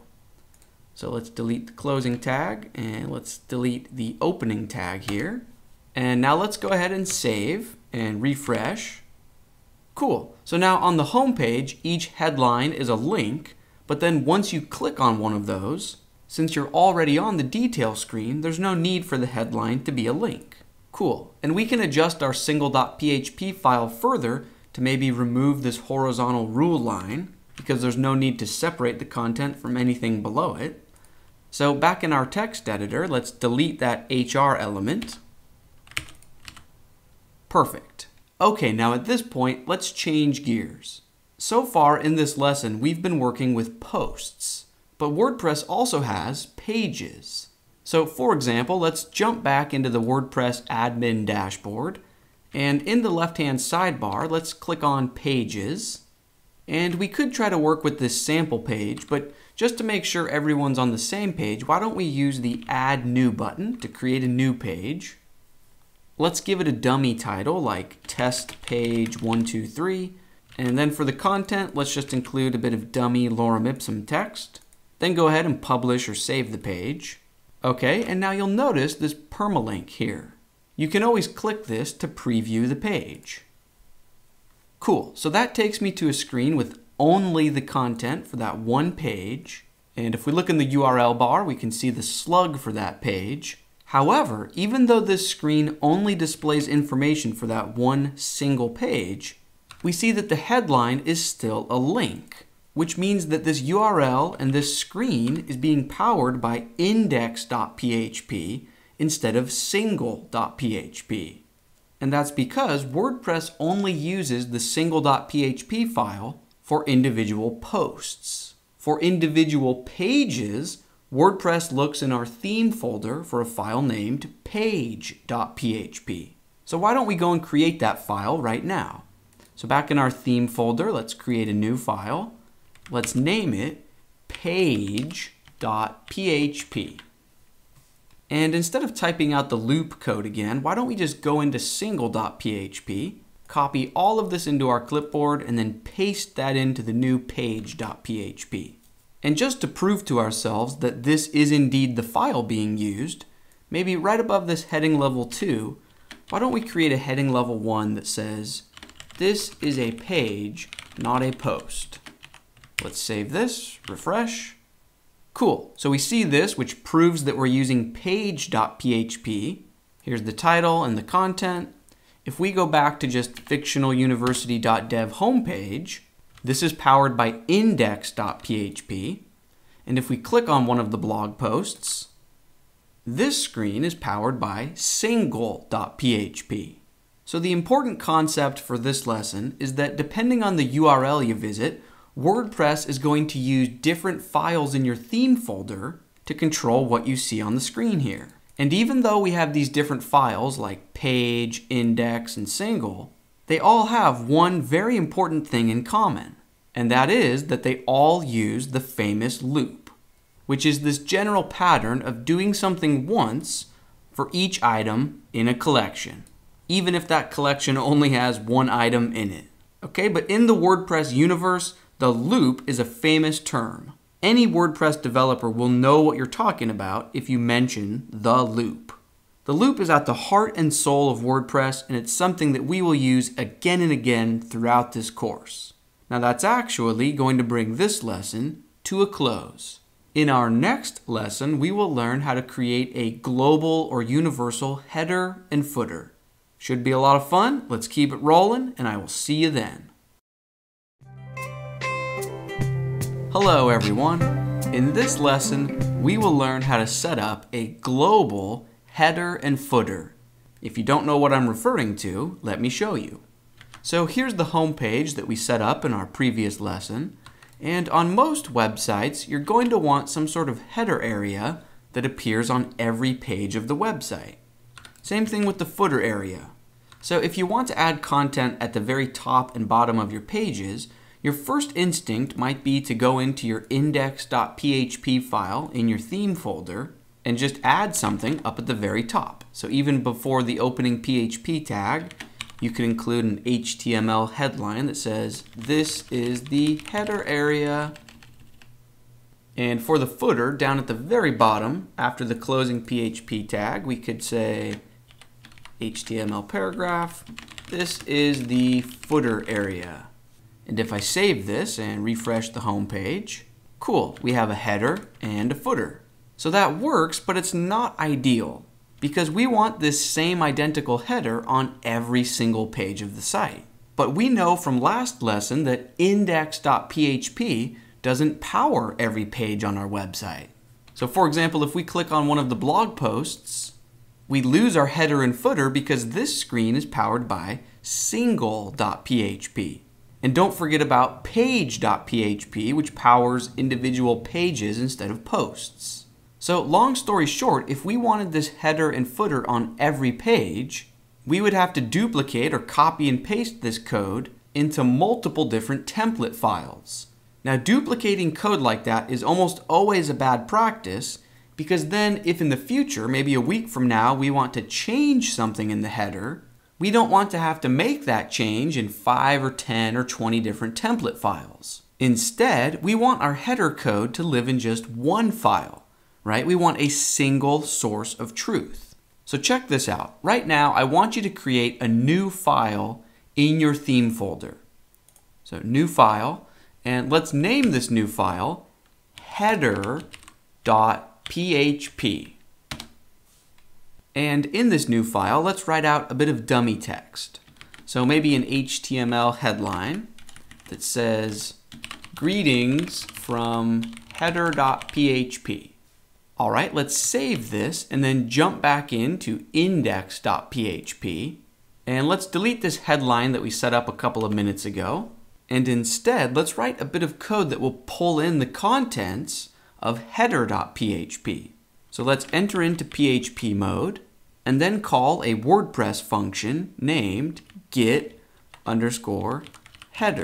And remember to call a function, you include parentheses right after it, semicolon. And we could close out of PHP here, but because we are just going to drop right back into PHP for all of this code, why don't we just get rid of this closing tag and also get rid of this opening tag? So that way we just stay in PHP mode.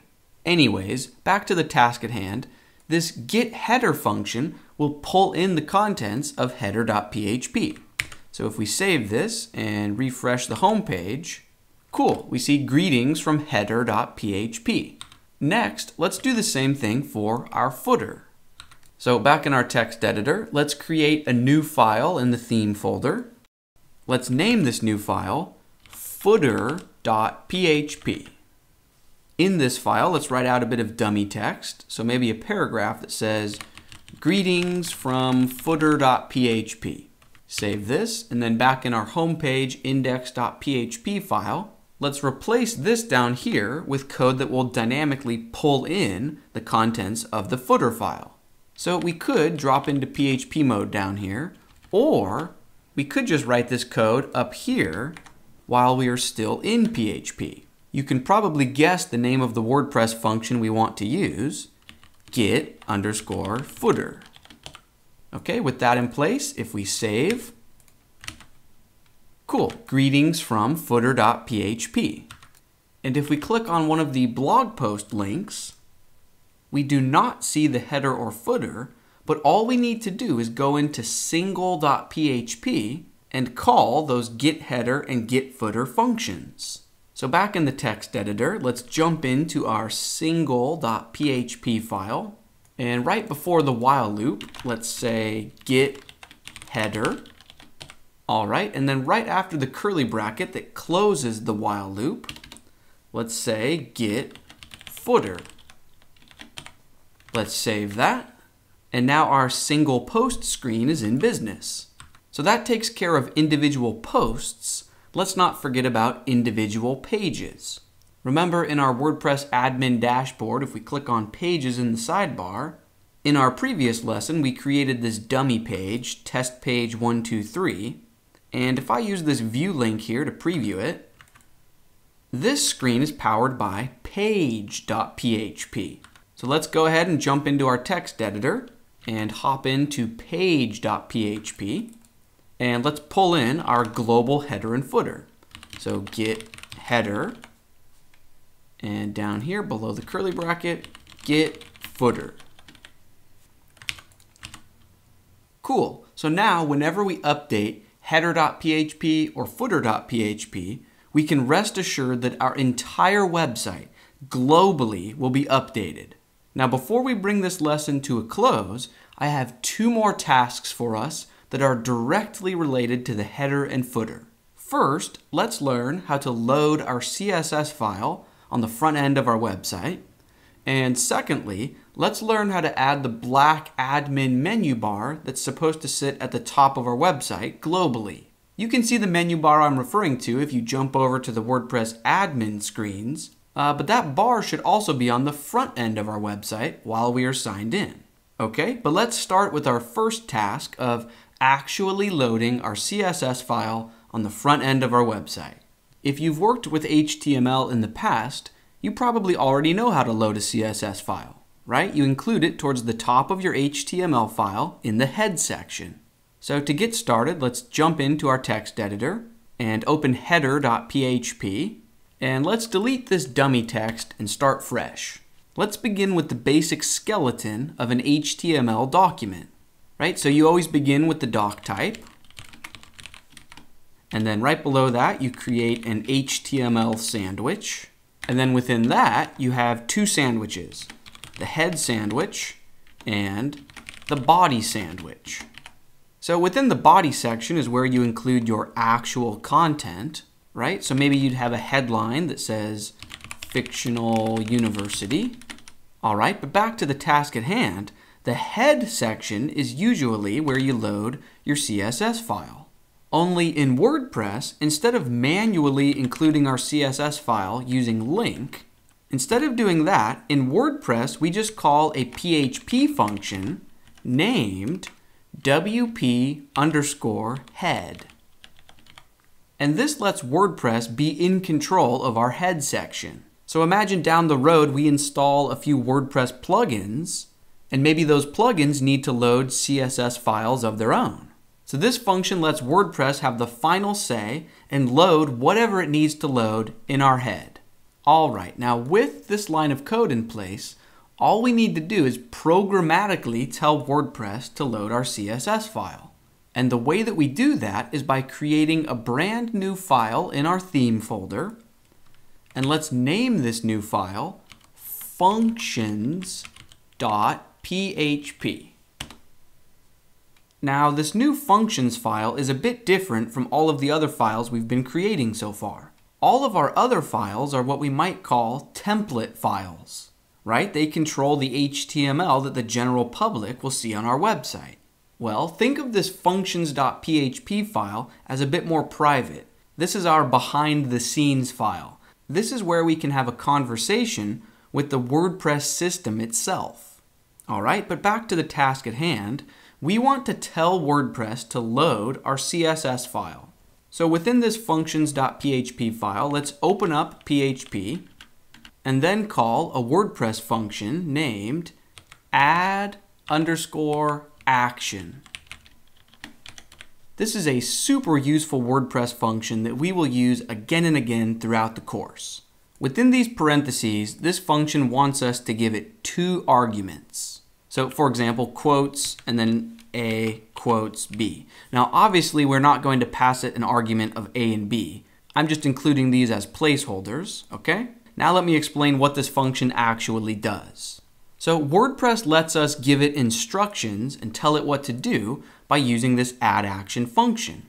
The first argument is where we tell WordPress what type of instructions we are giving it. Depending on what we are trying to do, WordPress will run this code at different times. In this case, we want to load a file. So the special WordPress hook name that we want to hook onto is WP_onQ_scripts. Okay, and the name here definitely matters. You need to spell it exactly right or WordPress won't know what you're trying to do.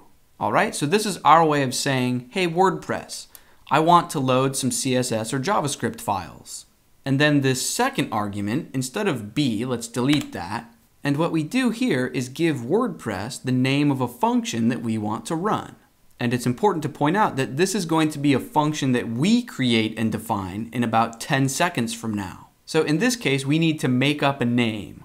Why don't we name our function fictional university resources or fictional university files? How about university_files? Okay, for this argument, the name doesn't matter. It just needs to be something that makes sense to you personally and that you can remember. All right, now right above this line, why don't we create a function with this exact name? So we will say function, and then spell out that name, university_files, parentheses, and then we are defining or creating the function, so then curly brackets. And now within these curly brackets, within the body of this function, we can load as many CSS or JavaScript files as we want. For now though, we just want to load one CSS file, right? Our main style.css. So we will call a WordPress function named WP_onQStyle. And within the parentheses, this function is looking for 2 arguments. For the first, we just need to make up a nickname for our main style sheet. This name does not matter. It just needs to make sense to us. Why don't we call it University Main Styles? Okay, and then the second argument is just a location that points towards the file. Later on in this course, we will learn how to point towards custom folder directories and look up specific file names. But in this case, since we just want to work with the main style.css file, and that's sort of the default style sheet in WordPress, we don't need to manually spell out a location here. We can just call a WordPress function named get_stylesheet_URI. Okay, and that's a WordPress function that we are calling, so include parentheses right after it. Cool. And if we wanted to include a second or third CSS file, you could just duplicate this line here. And if you wanted to load a JavaScript file instead of CSS, you would just change this word from style to script. Singular script, not plural scripts. But I wouldn't worry about that because I will show you how to load a JavaScript file very soon. Okay, but for now, if we go ahead and save this file, and let's also be sure to save the recent changes to header.php, and then if we refresh in the browser, cool, we see that all of the text is orange. And that's because in our style.css file, remember we wrote this as a test in an earlier lesson.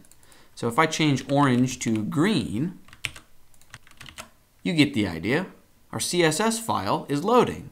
Now before we move on to our final task for this lesson, which is loading the black admin menu bar up at the top here, before we get to that, I want to take a minute to review all of that code we just wrote in our functions.php file, because this can definitely feel confusing or overwhelming. So let's break it down. Really, all we did was create or define a brand new function that we chose the name of. We got to make this name up. The name doesn't matter. Within that function, we called a WordPress function and pointed towards the CSS file that we wanted to load. Okay, but remember that when you create and define a function, the function doesn't actually run. Someone or something needs to call that function later on. And that's exactly what we are doing in this line of code. WordPress has a function named addAction, and you give it 2 arguments. Let's begin with the second argument. This is just the name of a function that you want WordPress to call at a specific moment, and this is how you say which moment that should be. So WordPress has tons of different hooks or moments that we can hook onto. So altogether, this line of code is basically saying, hey, WordPress, right before you get ready to output your code that's going to go in the header, that's going to go in this WP head area, right before you're getting ready to output that, we want to tack onto that moment and we want you to run our custom function. Now, before we move on, I want to go over one last topic that is a common point of confusion for people. You might be thinking, hey, I thought whenever we call or run a function, we have to put parentheses right after it, right? We did that here, and we've been doing that throughout all of our template files. So why don't we include parentheses after this name here? Right? If we want to call this function, why don't we add parentheses here? Well, we don't add the parentheses because we don't want to literally call this function right now, which means instead of you and I immediately calling the function right here and now, what we're doing is just telling WordPress, hey, here's the name of the function. It's up to you, WordPress, to actually run it at the precisely right moment. Okay, now let's move on to our final task of adding the black admin bar up at the top here. So to begin, let's jump into header.php, and what I want to do is move the closing body and closing HTML tags out of this file and into footer.php. If that doesn't make sense to you right now, that's okay, just follow along with me. So delete the closing HTML and delete the closing body tag. All right, let's save this and then jump into maybe index.php just for a frame of reference. From a bird's eye view, how is our page getting created? So first we include our header.php, then we output the main content, meat and potatoes of the page, and then we have footer.php. So back to header, we don't want to close out the body and HTML sandwiches within this file. We want to do that at the very end of the HTML that gets generated. So over in footer.php, underneath our dummy text, let's close out the body tag and close out the HTML tag. And now, here's the important part. Right before the closing body tag, I want you to drop into PHP and call a function named WP_footer. If you've ever worked with JavaScript before, you know that a lot of times you don't want to load JavaScript files up in the head section. Instead, you want to load them right before the closing body tag. So this is just our way of giving WordPress the final say before we close out the body tag. So WordPress can use this for all sorts of things, like loading JavaScript files, or in this case, for adding the black admin menu bar up at the top of the page. Okay, so with this in place, if we save this file and refresh, awesome, there's the admin bar. And that's actually going to bring this lesson to a close. At this point in the course, you might be thinking to yourself, hey, when is the website going to start looking like it was built in the last decade? Because right now, this plain white background and the text and the full width of it, it looks like it was built in 1995. Well, in our very next lesson, we will address the visual or graphic design of our theme. Let's keep our progress rolling, and I will see you then. Hello, everyone. In this lesson, we will learn how to convert a static HTML and CSS page into a living, breathing WordPress theme. So up until this point in the course, the WordPress theme and site that we've been working on has zero style or design to it. Now this isn't very realistic, is it? Because in the real world, we're never going to make any money if our websites are this ugly. So we need to add design and art direction to our theme. Now we could start writing CSS together and try to create something that looks nice, but this isn't a course about CSS. In this course, we want to stay focused on WordPress, PHP, and a little bit of JavaScript. So in order to avoid getting bogged down in CSS and design for the next 20 hours, what we're going to do is download a little bit of HTML and CSS that I've already written for us. But it could just as well be HTML and CSS that you or your coworker wrote. The actual HTML and CSS itself doesn't matter. What matters is that we learn how to integrate it into a living, breathing WordPress theme.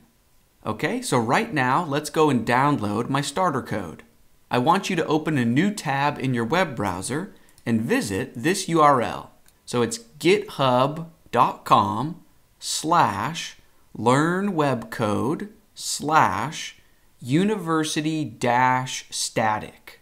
Anyways, once you're on this page, we just want to use this green clone or download button that we see here.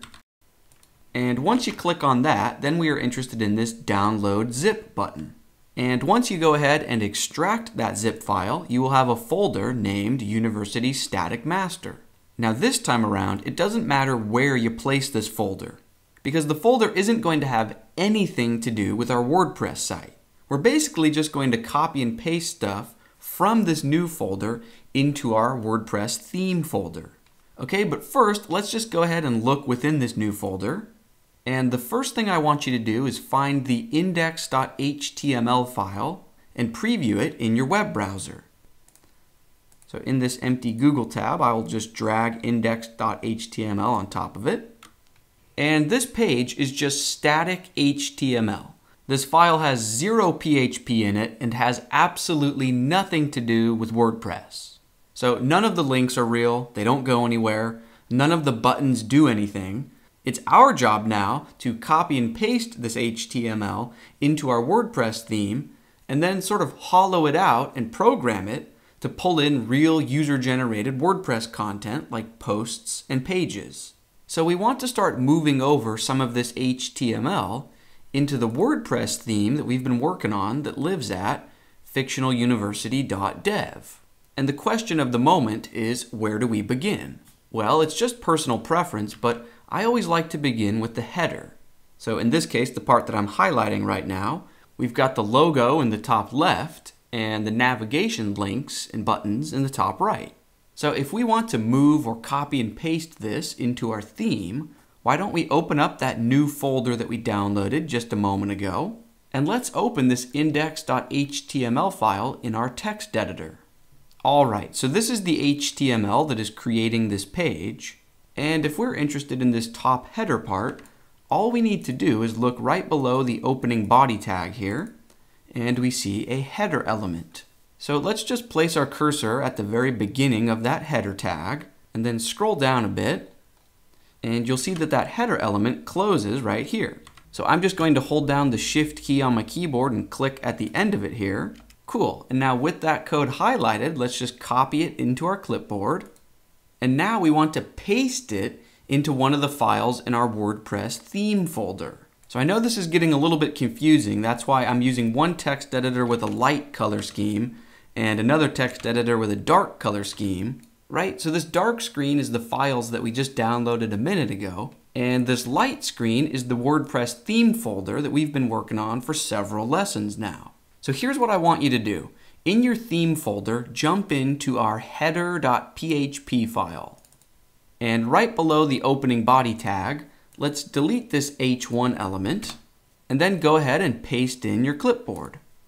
Okay, and if we save this and refresh our WordPress site, here's the new header content. Now it's not styled yet, and that's because we haven't moved over any CSS code yet. Don't worry, we'll do that in just a minute or two. But next, let's move over the footer from the HTML page. Right, so on this page, if we scroll down to the very bottom, we see this footer section that we are probably going to want on every page of the website. So back in the recently downloaded index.html file, if we go ahead and scroll down to the very bottom of it, right above the closing body tag and this script tag, we see a footer element. So why don't we place our cursor at the end of the footer element and then scroll up a bit. Okay, and here we see the opening tag for the footer. So let's just hold down the Shift key on our keyboard and click at the very beginning of the footer element. Then copy this into our clipboard. And then we want to paste it into our theme folder's footer.php file. So back in our WordPress theme folder, jump into your footer.php file. And we want to leave these lines intact, but let's go ahead and delete this dummy paragraph. And then just go ahead and paste in your clipboard. And if we save that and refresh the WordPress site, now we've got the footer in place. However, we still don't have any sort of styling or design. So next, why don't we take the CSS from this page and add it into our WordPress theme's style.css file. So in that new folder that we downloaded in this lesson, go ahead and open the style.css file in a text editor. And we want to copy everything in this file into our clipboard. So press Command A if you're on a Mac or Control A if you're on Windows. That will select everything and then copy it into your clipboard. And then back in your WordPress theme folder, jump into style.css. Remember, we created this file and this comment back when we first created the theme. Now we definitely want to leave this comment in place. But right below it, we can delete this test placeholder CSS we had, and then let's just paste in our clipboard. Then save this file, and then if we refresh on the front end of our website, we see the hint of a design shining through. Okay, now looking at this page, I see all sorts of things we need to fix. So let's just start working through it bit by bit. So you'll notice down here in the footer, underneath this Connect With Us column, back in the HTML template for this page, there's supposed to be social network icons there. And when I created this page, I used an icon package named Font Awesome. So we just need to make sure that we load the Font Awesome icon pack in our WordPress theme. Let me show you what I'm talking about. So if we open the index.html file that we downloaded earlier in this lesson, and we scroll up to the very top of it, you'll notice that in the head section, on this line, I'm loading the Font Awesome icon library. Now your first instinct might be to copy and paste this line into the header.php file in WordPress, but that's not the ideal way of doing things. Let me show you why. So back in our WordPress theme folder, if we jump into header.php, up at the top, here's our head section, and remember that instead of loading CSS files directly here, we added this WP head function so that WordPress can be in control of loading different files and assets. So if we want to load another CSS file that loads up the Font Awesome icon pack, we actually want to jump into our theme's functions.php file. Now remember that this is the line of code that loaded our main style.css file. So if we want to load another CSS file, what we can do is just right above this line, let's call the WP onQ style function again. All right, now within the parentheses, we want to pass in two arguments. The first is a nickname that we get to make up. Why don't we call this one Font Awesome? The name doesn't matter, it should just make sense to us. And then comma, and then let's include a second argument, and this just needs to be a location that points towards the file.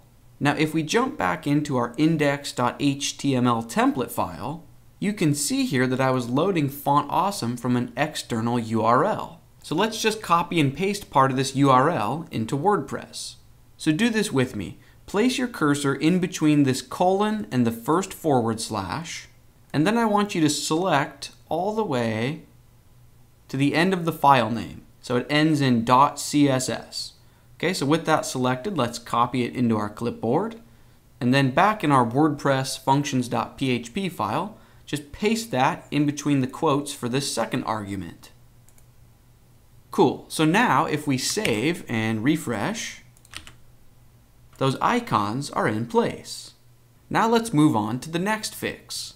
So the next thing that I notice is that the text on this page is using a generic font, but the text on the HTML template is using a custom font. And if we look at this index.html file in our text editor, right above the font awesome line, you can see on this line, I'm loading custom fonts from Google. So if we want to move this over into WordPress, let's just jump back into our themes functions.php file. And right above the line that we just created a moment ago, let's add a new line. And let's just call that WP onQ style function again. So in the parentheses, the first argument is a name that we make up. Let's call it custom Google fonts. And then let's add a comma and quotes for the second argument. And we just need a URL that we can paste into there. So back in index.html, on this Google Fonts line, place your cursor in between the colon and the first forward slash, and then drag to the right, and stop right before that ending quote. Okay, with that selected, let's copy it, and then back in our WordPress file, paste it into this second argument. Cool. Now let's save that and refresh our WordPress site. And it's a subtle change, but you can see that we are now using custom fonts. Next, let's focus on the actual content of the home page, right? So instead of this generic listing that loops through our blog posts, instead of that, why don't we work on importing this custom welcome area and 2-column layout and slideshow. So to do that, let's jump back into our index.html template, and you can scroll up to the very top, and then you'll notice that we've already imported this header element. So scroll down a bit until you get to the end of the header element, and then let's place our cursor right before this page banner element, okay, and then let's scroll down all the way to the bottom right before the footer element begins. So we don't want to include this, we've already copied and pasted that. So just hold down Shift and click right here at the end of this div. So let's just copy that to our clipboard, and then let's jump over to our WordPress theme folder, and the file that controls the home page is index.php. Now in this file, we still want to begin by including the header template, and we still want to end by including the footer template, but we want to get rid of everything in between. So let's delete this test placeholder loop code that we wrote earlier. Okay, and now we want to paste in the HTML from our clipboard, but you'll notice that we are currently in PHP mode. So on this line, let's just drop out of PHP, and then right before get footer, we can enter back into PHP. So that means right here, we are in HTML. So we can just go ahead and paste in our clipboard. Let's save that and refresh the WordPress site. Looks good. We just have two quick problems to solve. The first issue is that we are missing the images or photographs that should be displayed here, and then down here as well. And the second problem is that this slideshow section isn't behaving like a slideshow. Okay, so let's fix both of those things, but let's begin with the missing photos. So all we need to do is look within the new folder that we downloaded at the beginning of this lesson, and we need to copy or move this images folder into our WordPress theme folder. And while we're at it, I also want you to copy over this CSS folder and this JS or JavaScript folder. So you should be able to just click on one folder and then hold down the Command key on Mac or the Control key on Windows, and then just click on the other folders that you want. Then right click and choose Copy, and then we're just going to paste them into the WordPress theme folder. So remember, your theme folder lives within your local sites or projects folder, or wherever you set up WordPress. So open that up, and then drill into your theme folder. So if you're using my Vagrant setup, go into Fictional University, and then the App folder, and then WP Content, and then Themes, and here's our Fictional University folder. So go in there, And this is where we just want to paste in our clipboard. Cool, so we copied over those 3 folders, and now if we refresh our website, we still don't have the images, but now we are very close. We just need to update our HTML to look for the images in the right folder. So back in our text editor, in our theme folder, jump into index.php, and up towards the very top of the file, you'll see a div with a class of page banner bg image. And it's using an inline style that's trying to pull in a background image. And this code tells the web browser to look within the current folder for a subfolder named images, and look inside it for a JPEG named library hero. So the reason our photo isn't loading is because if we go up to our address bar, we don't have an images folder in the root of our domain or the root of our project directory. Instead, we do have a WordPress folder named wp-content, and then within that folder we have a themes folder, and then the name of our specific theme is fictional university theme, and that is where the images folder lives. So then we could look within there for libraryhero.jpg. Okay, cool. So this path works, but look how long this is. You probably don't want to have to type this out every time you want to load an image. So let's go back and jump back into our text editor, and I'll show you a trick. So go ahead and select this current path, so from images to JPEG, copy that into your clipboard, and then go ahead and delete it. Okay, so now we just have empty parentheses. And what we're going to do is drop into PHP because WordPress has a function here that can help us. So within the PHP tags, let's echo out the results of a WordPress function named get underscore theme underscore file underscore URI. And it's a function, so open up parentheses. And it only takes a single argument, so quotes. So now just add a / and then paste in your clipboard, and that's all we need to do. This WordPress function will generate the path to our theme folder all on its own. Cool, so let's save this and refresh, and we're in business. Now let's just do the same thing for the 3 images down here at the bottom of the page. So back in index.php, if you scroll down to the very bottom, we see images bread, images apples, and images bus. So go ahead and pause the lesson and adjust these 3 image paths the same way that we just adjusted the image up at the top. The only problem now is that this section isn't cycling through the 3 slides. It's just showing all 3 slides stacked on top of each other. All we need to do to fix that is load a JavaScript file that handles the slideshow behavior. So back in our text editor, jump into our themes functions.php file, and loading a JavaScript file is just like loading a CSS file. So right above this line, let's add a new line, and let's call a function named wp-onQ, and then instead of style, it's script. Within the parentheses, the first argument is our chance to name the file. The name doesn't really matter. Let's just call it main university JavaScript.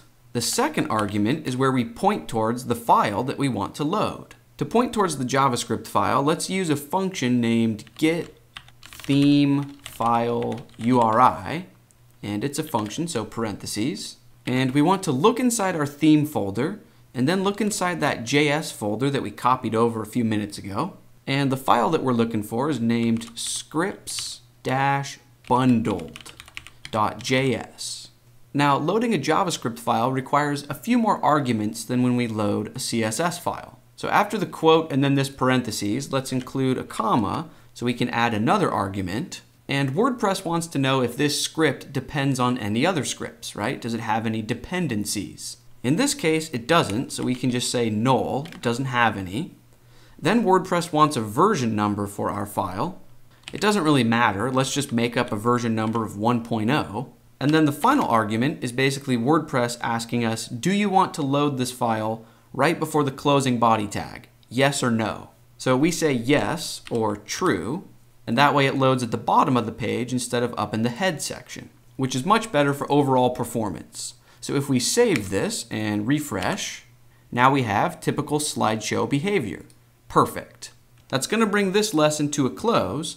In our next lesson, we'll start working on an interior page template. Let's keep it rolling, and I will see you then. Hello everyone. In this lesson, we will set up an interior page template. What in the world do I mean by that? Well, for example, this is our home page, but when someone clicks on a generic page like About Us up in the header or Privacy Policy down in the footer, we will need a generic page template to power those pages. So in this lesson, we will work on integrating this custom design of ours into our theme's page.php file. Now, in case it wasn't clear from the last lesson, by the end of this course, we will have made everything on this home page dynamic and be pulling from real WordPress content. But for the time being, let's leave this static home page as a placeholder and let's focus our attention on interior pages. Okay, now let me show you what I'm referring to when I say interior page template. So in that new folder that we downloaded in our previous lesson, University Static Master, if we look inside that folder, there is a file named interior-page.html. And if we go ahead and drag that file onto a new tab in our web browser, we see a template that we can use for the majority of our WordPress pages. Now, before we start integrating this HTML into our theme, let's first jump into our WordPress admin area and let's create a couple of new pages just so you and I are synced up. So from the sidebar, let's hover over Pages and click Add New. For starters, let's create a page named About Us. And for the content, let's just say this is the About page content. And then maybe paste in a bit of lorem ipsum dummy text. And then let's save or publish this. And while we're at it, let's create another new page. So add new. And let's name this page Privacy Policy. And for the content, this is the Privacy Policy content. Lorem ipsum. Okay, go ahead and save this.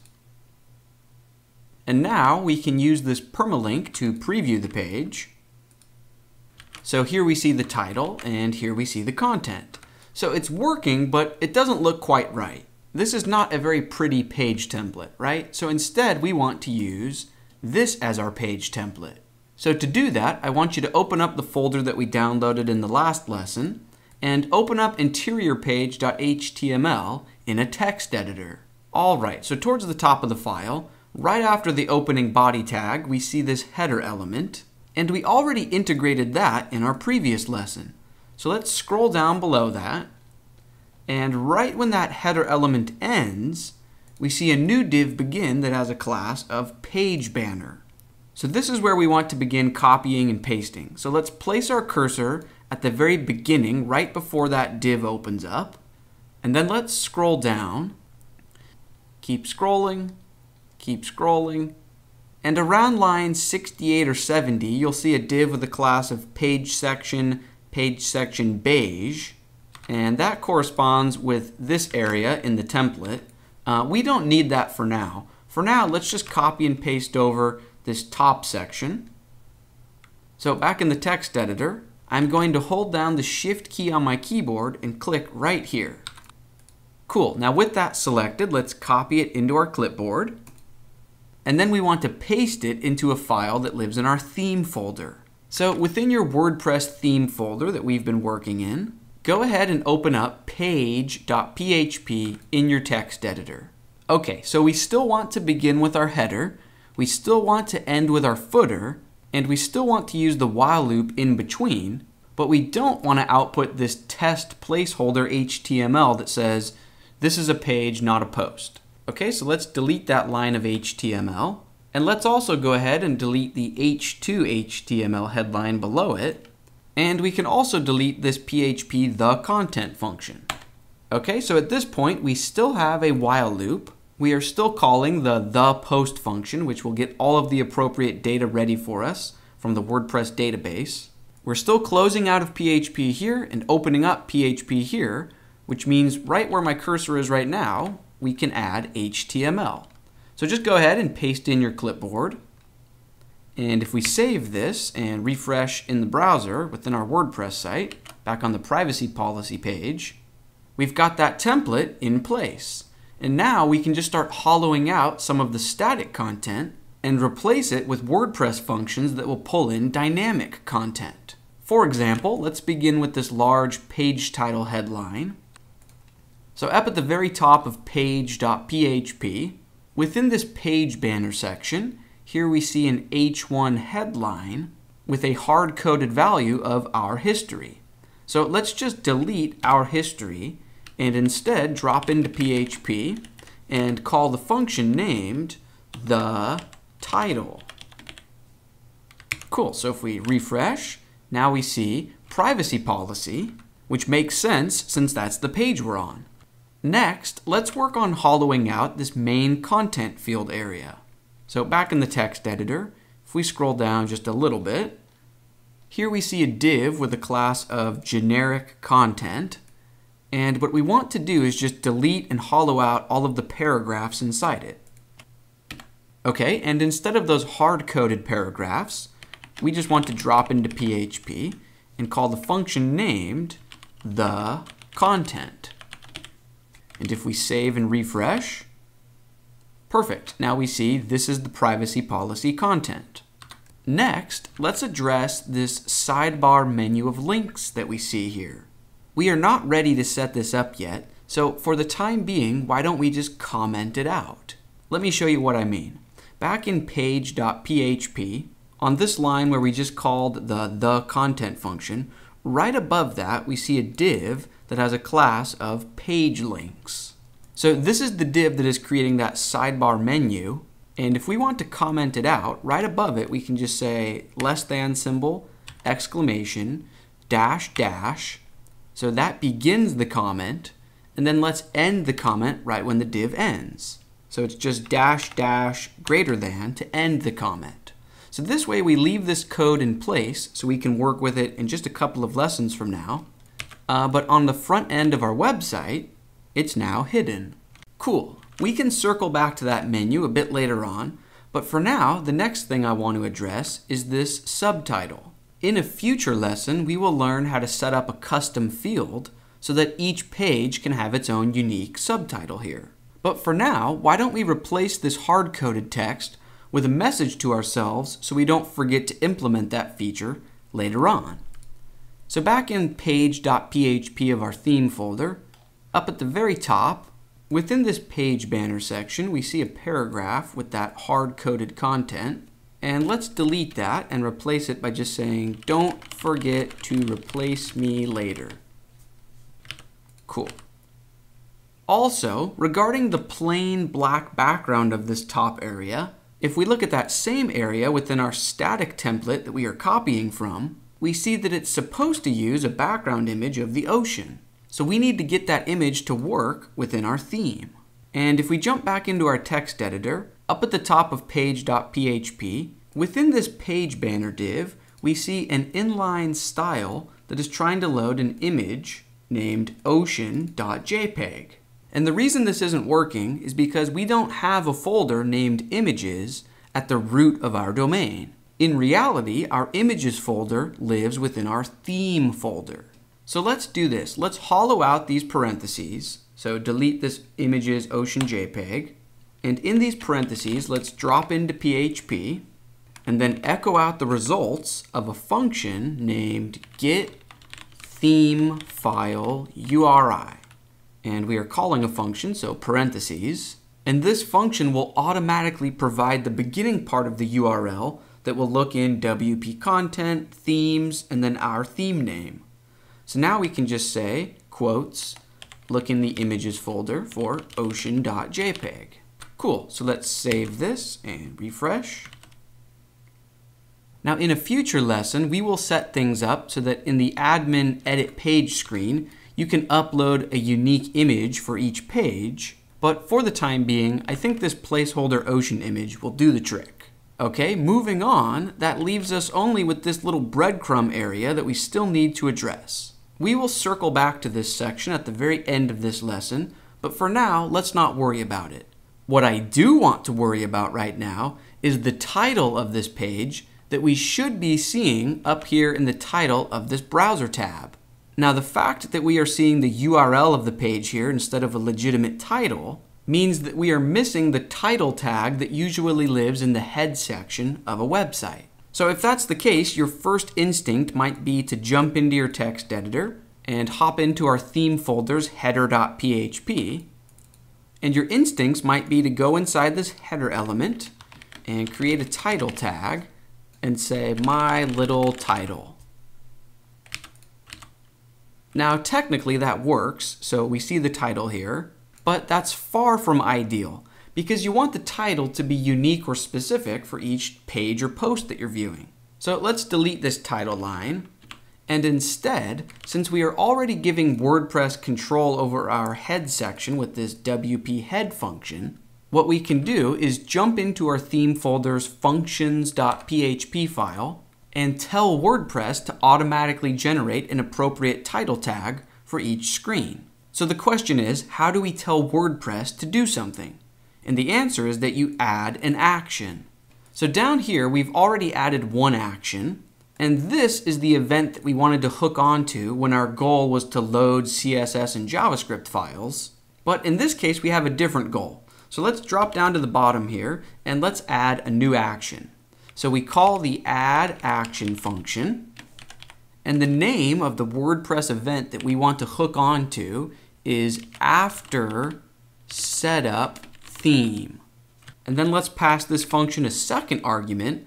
And this is just the name of a function that we are going to invent in about a second or two from now. So we get to make up this function name. Let's name it University Features. So we make up a name and then we just have to create a function with that name. So right above this new line that we just wrote, let's create a new line. And let's say function. We want to create a new function. We want it to be named University Features, parentheses, curly brackets. And when you want to enable a feature for your theme, the function that you call is add theme support. Now there are all sorts of different features that you can enable with this function, so we need to tell WordPress which feature in particular we're interested in. In this case, it's title tag. Okay, so with this new code in place, if we save this file and refresh the front end of our website, look up here in the top of my browser tab, privacy policy, which makes sense since we're on that page. But if we change the URL and go to About Us, cool, the title tag gets automatically generated by WordPress. Now you'll see that it's followed by a dash and then the name of our website. If you ever want to change this top level name of your website, just go into the Settings General screen of WordPress. Okay, moving on. Now that we have an About Us page and a privacy policy page, it would be nice if those links in the header and footer actually did something when you click on them.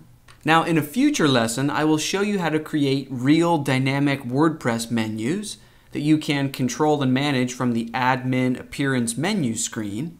But for now, let's just manually add those links within our header and footer theme files. Let's start with the About Us header link. So in our theme folder within header.php, just a bit down from the top, here we see the About Us link. So let's delete the placeholder hashtag, and technically we could just say /aboutus. And that works if you're using a developer domain like we are, fictionaluniversity.dev. But if you're using something like MAMP or XAMPP, you might not be using a real developer domain. And in that case, you don't want your links to just point to the root of the current domain, because you might have multiple WordPress sites all living on your one local host. So instead, a more reliable way of creating links is to drop into PHP and echo out the results of a function named site URL, and that will automatically give you the root URL of your current WordPress site, and then anything we include as an argument gets added onto it. So we can just say /aboutus, let's save that. And now even if I go back to my home page, when I click on this About Us link, we are in business. Next, why don't we set things up so that if you click on this logo in the top left corner, it takes you back to the home page. So up at the top of header.php, just a couple lines down from the opening header tag, we see this H1 with a class of school logo text. And all we need to do is change this link's href value. So delete the placeholder hashtag, and then there's no sense in typing out that same code again. So let's just copy and paste what we set up down here from the opening PHP to the closing PHP tags. Copy that, back up here in this href value, paste it. Except this time we don't want to link to the About Us page, so we can simply call the function and not pass it any arguments whatsoever. And that will give us the root or home URL. So I'm on About Us, and if I click that logo, we're on the home page. Cool. Now let's do the same thing for a few of the links in the footer. So this should take us back to the home page, About Us, and Privacy Policy. So in the text editor, jump into your theme's footer.php. The first H1 that we see should link us back to the home page. So here's the A element and here's the href. So just delete the placeholder hashtag and then paste in your clipboard.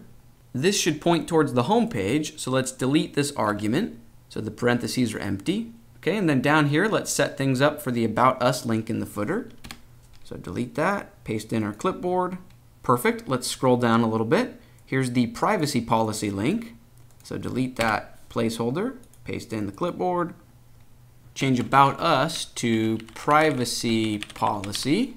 Cool, so if we save that, now we can use the links in the footer to jump around. Okay, so at this point, we now have a basic interior page template up and running. Now we can circle back to this little breadcrumb box here, because this box makes 0 sense on a top-level page like privacy policy. However, imagine we want to have sub-pages or children pages on our site. So for example, maybe on our About Us page, we want to have 2 children pages, our history and our goals. Well, in our very next lesson, that's exactly what we're going to learn about, parent and children pages, and how to work with them on the front end of our website. I know this lesson we just worked through and the one right before it, they were not tons of fun. They're probably 2 of the most boring lessons in the entire course, but we had to get up and running and working with the same page templates so you and I are in sync. From here on out, there won't be as much mindless copying and pasting. We're going to get back to truly educational content. So let's keep things rolling, and I will see you in the next lesson. Hello everyone. In this lesson, we will learn how to adjust our theme templates to account for parent and children pages. So for example, imagine under our About Us page, we want 2 new children pages named Our History and Our Goals. Now before we update our theme to reflect parent-child page relationships, let's first go and actually create the 2 children pages over in the WordPress admin area. So let's add a new page. Let's title this one Our History. Paste in a bit of dummy content. And here's the important part. Over in the right-hand column under Parent, instead of No Parent, let's choose About Us. Okay, so we are saying that the Our History page belongs to the About Us page. So let's publish that. And just for good measure, let's create another new page. And let's call this one Our Goals. Dummy content. Over in the sidebar, tell the parent to be About Us. Let's save that. Okay, so we've created the 2 pages, but now we need the front end of our website to actually reflect those parent-child relationships. So for example, if we use this permalink here to visit the Our Goals page, our focus for this lesson is this breadcrumb box. Now at the moment, it is entirely hard-coded, right? So this shouldn't say Our History, it should say the name of the current page, which is Our Goals. So right now, let's dig into our theme code and make this breadcrumb box dynamic. So in our text editor, within our theme folder, let's open up page.php. And from the top, if you look below this page banner div, you'll then see a container, and right below that, this div with a class of metabox, that's the breadcrumb box. So you can see towards the end of this div, we have hard-coded Our History. So why don't we begin by deleting that hard-coded Our History, and instead we can drop into PHP to output the title of the current page. So let's just call the function named the title. Cool, so that makes this text dynamic. Next, let's set things up so that this entire breadcrumb box only appears on child pages, right? Because it makes sense that we would want a link back to the parent page, but once you are back on the parent page, there is no need for this box. So back in our text editor, we only want to display this metabox div or this breadcrumb box div if the current page being viewed is a child page.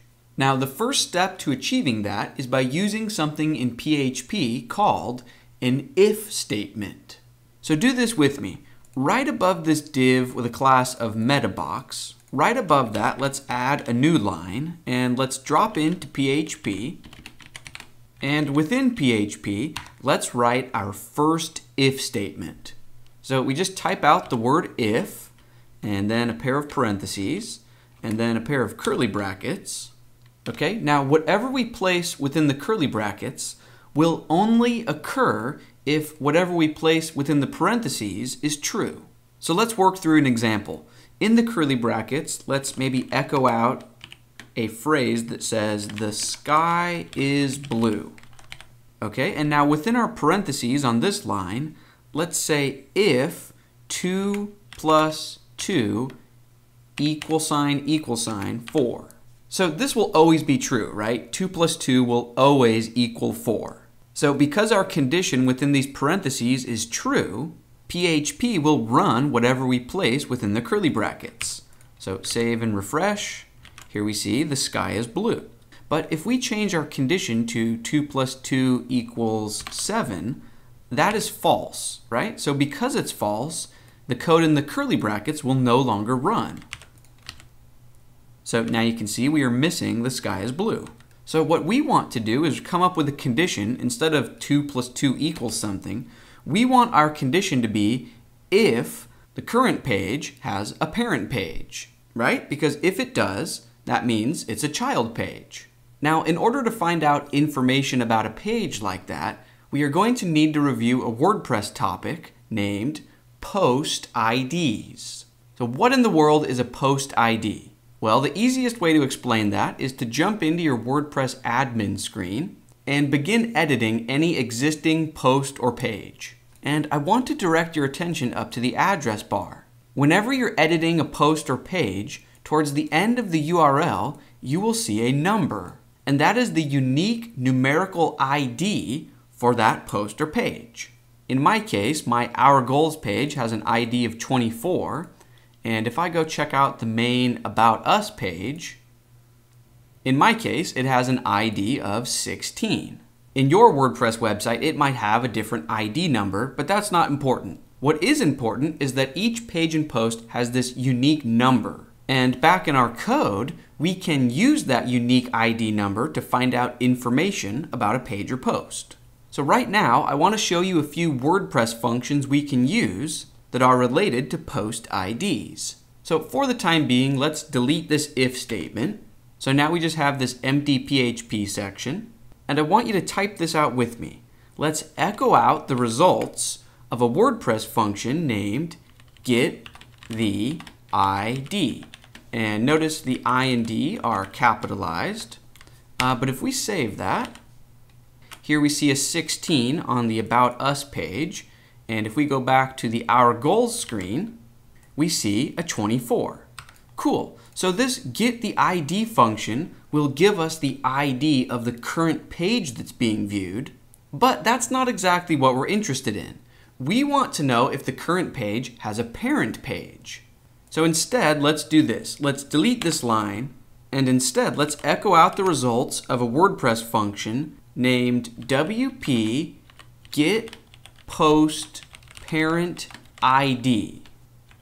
And this function will do exactly what it says it will do. So within the parentheses, we give it an ID for a page or post, and this function will respond by giving us back the ID number for that page's parent.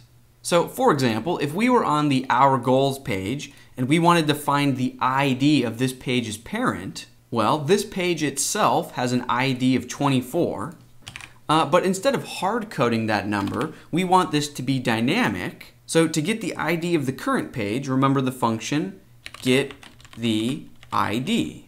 So altogether, what this line of code is saying is get the ID of the current page we're viewing, and then WordPress, we want you to use that number to look up the ID of its parent page. So if we save this and refresh, we see a 16. And remember, that's the ID of my parent About Us page. And if we go to that About Us parent page, the number we see is 0. And that's because this page, About Us, doesn't have a parent. So this function, WP getPostParentID, it will return 0 if a page doesn't have a parent. And if a page does have a parent, we just get the ID of that parent page. Now that behavior will play very nicely with an if statement. Let me show you what I mean. Let's bring this full circle and get back to an if statement. But before we go ahead and delete this line, I want you to copy part of it to your clipboard. So beginning from the W at the start of this function name, and then all the way right before the semicolon, let's copy this part into our clipboard so we don't have to type it again in a few seconds. Cool. So now let's go ahead and delete this line, and let's put everything together. So let's write an if statement, if parentheses, curly brackets. Within the curly brackets, let's echo out and say, I am a child page. Now within the parentheses right after the if, for our condition, I want to show you something neat. So we already tried 2 plus 2 equals, and then 4 would be true, and then some other made up number, this would be false. But obviously we don't always want everything to be a mathematical equation that evaluates to true or false. In PHP and many other programming languages, there's a special Boolean value. If you say true, that will obviously evaluate to true. So we see I am a child page. You could also say false. But beyond that, what's neat is simply a value of 0 will evaluate to false, right? So now we do not see I am a child page. And any number such as 1 or any number that's larger than that will evaluate to true. I am a child page. So here's the cool part. For our condition, we can just paste in our clipboard, because remember, this function will give us the ID of the parent page. And if the page doesn't have a parent, it returns a 0.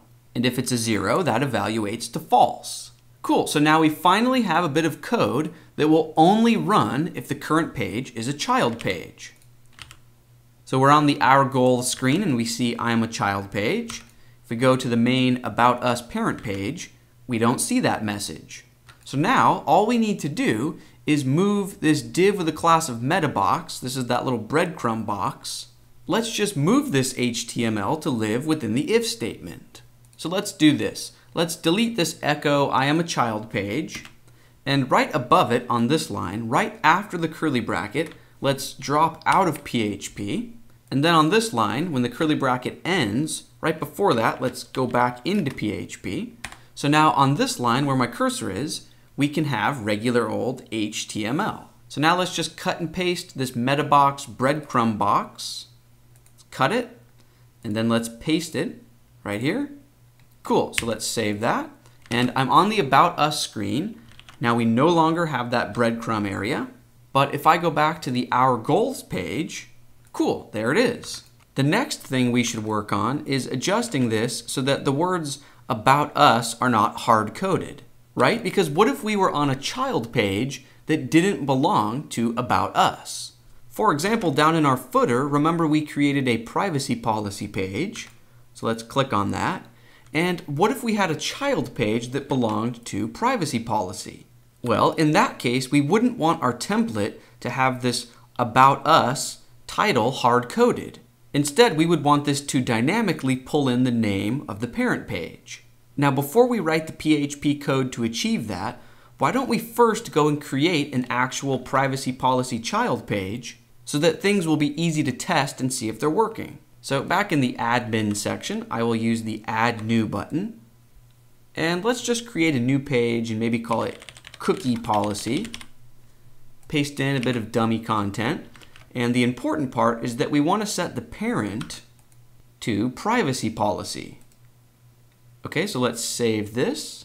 And now if I use this permalink here to view that new page, cool, so there's the title, cookie policy, but this back to about us link doesn't make any sense. Instead, it should say back to privacy policy. So right now, let's write a bit of PHP code to make this dynamic. So let's delete this hard-coded about us, and instead let's drop into PHP, and let's echo out the results of a WordPress function named getTheTitle. Now this function name sounds very similar to the function that's just the title. The difference between these two functions is that the title will output the title of the current post or page, whereas getTheTitle allows you to pass in an ID number in these parentheses, and it will give you the title for that post instead of just the current post that you've looped through. So we don't want to hard code a numerical ID here. We want this to be flexible. Let's just place an X just as a temporary placeholder, and we will circle back to this in just a moment. For now, let's shift our focus onto the href attribute. We want to replace this hashtag with a URL that points to the parent page of the current page. So within those quotes, let's drop into PHP, and let's echo out the results of a function named getPermalink. So this function is similar to getTheTitle. Instead of being limited to just the current page or post that we've looped through, we can pass it a number or an ID, and it will give us the permalink for that post or that page. So let's also just place an X here as a placeholder. And now all we need to do, instead of having an X here and here, we just need to use the same ID number that we created up here with these two functions, right? Remember this WP getPostParent ID function will give us the ID of the current page's parent page. Now this code that I'm highlighting right now is a lot to type, so we probably don't want to have to type that out again here and here. Instead, right above this if line, why don't we create a variable that stores this numerical ID, and then we can just access that variable again and again. So let's create a variable, and we can make up the name. Let's call it the parent. The name doesn't matter, we're just making something up that we can remember. And we just want it to equal the number that this function generates. So let's just copy and paste this, or you can even cut and paste it, right? So now the parentheses for the if statement will be empty, and we can say that our variable equals that. And now we can use this variable in three places. We can use it as the condition for our if statement. So we can say if our variable, right? Because if it's a 0, that will evaluate to false. It'll work just the same as this. It's just less typing this time around. And then as you might have guessed, we can use that same variable where our X placeholders are. So right here, let's delete the X and just say the parent. And let's do the same thing for this X. So getTheTitle and then the parent. And then if we save this and refresh our cookie policy page, which is a child of privacy policy, when I refresh, now we see back to privacy policy here. And if I click on that, cool, it successfully takes me to the parent page. And if I go up into the address bar and visit the About Us, Our History subpage or child page, cool, we see back to About Us, and if we click it, the link indeed works. Now at this point you might be asking yourself, how are visitors of the website supposed to navigate to the child pages, right? We're on the About Us parent page and nowhere do we see links to the two children pages. Well, that is the exact issue that we are going to fix and work on in our next lesson. We will learn how to add a sidebar menu right about here that automatically includes links to any and all children pages. It should be a lot of fun to code out. Let's keep things rolling, and I will see you in the next lesson. Hello everyone. Let's take a quick break from our project to answer one of the most common PHP questions, and that is, why do certain functions need to be echoed while other functions don't? In order to understand the answer to this, let's write a couple of functions together right now. So jump into your text editor And within your theme folder, let's open up index.php. We're just going to write a bit of test code for educational purposes that we will delete in about 5 minutes from now. So it doesn't really matter where we type this, but I'm just going to open up a new PHP area right below the header. Okay, and now we can experiment.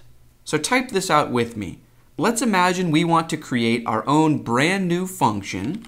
So function, and let's call it double me, parentheses, curly brackets. And let's imagine that the purpose of this function that we are creating is that when you call it, you give it a number, and this function will double that number and give you the result. So for example, below the function definition, when it's time for us to actually run and call the function, we might say double me 5, right? And we would expect that to generate 10. Or if we said 8, we would expect it to generate 16. Okay, so let's go ahead and make that happen within the function definition. So within these parentheses, we want a parameter that can receive the incoming number. Doesn't matter what we call it, let's just call it $X as a placeholder variable. Okay, and then in the curly brackets, in the body of the function, we could just echo out whatever number that someone passes into this function times 2, or asterisk 2. Cool, so now down below this function definition, we could say double me 4, right? And we would expect that to echo out 8 onto the page. So if we save this and refresh the home page of our website, if I zoom in a bit, there you can see the number 8. Cool, and if we change this to 25, save, we see the number 50.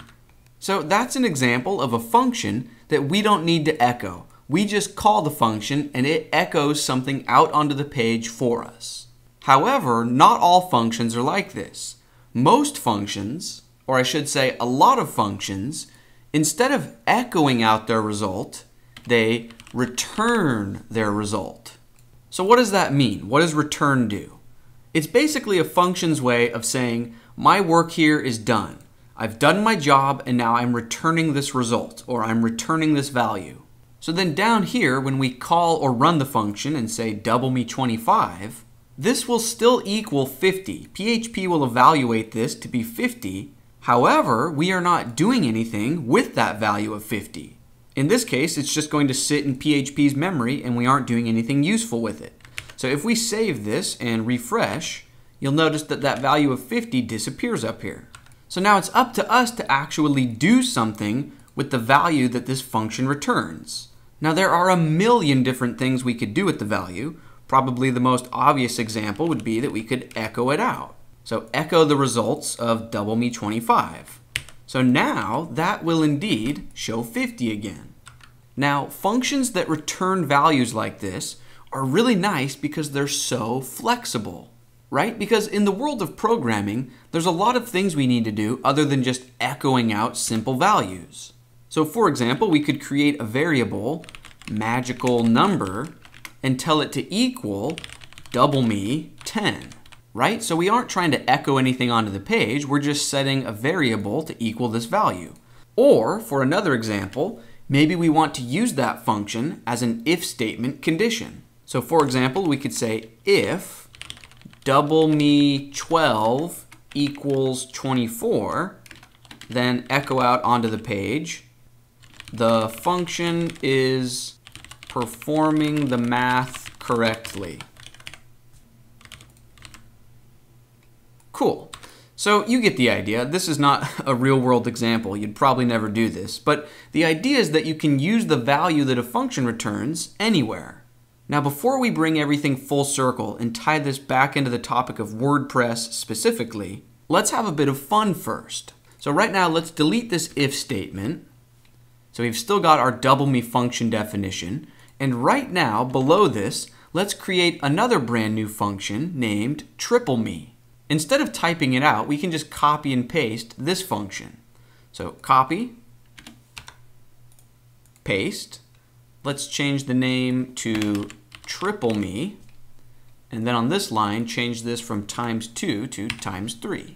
Okay, now below this, let's actually call and run these two functions together. because I think this will really illustrate the power of functions that return values. They're so flexible that they can fit together nicely. So let's begin by saying double me 5, so that would be 10, but then we can wrap that within the triple me function. So then right before that we could say triple me, parentheses, end the parentheses here. So instead of just saying triple me 10, I'm trying to show you that you can use the value that a function returns as an argument for another function. So let's test this out by echoing it or outputting it onto the page. If you triple 10, we would expect to see 30. So save this, refresh. Cool, and if I zoom in, you can see a value of 30.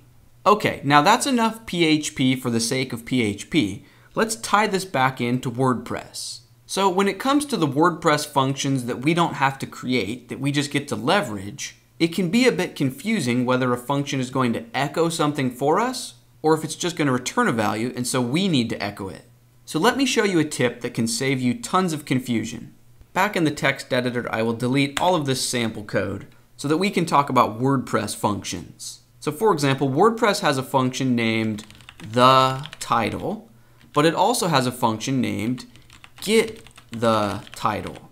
Also, there's a WordPress function named the ID, but WordPress has another function named get the ID. So how do we make sense of this? Well, there's a rule of thumb that if a WordPress function begins with the word get, that means it's not going to echo anything for you, it's just going to return a value, and it's up to you to use that value however you see fit. On the other hand, if a function begins with the word the, that means WordPress will indeed handle echoing and outputting it onto the page for you.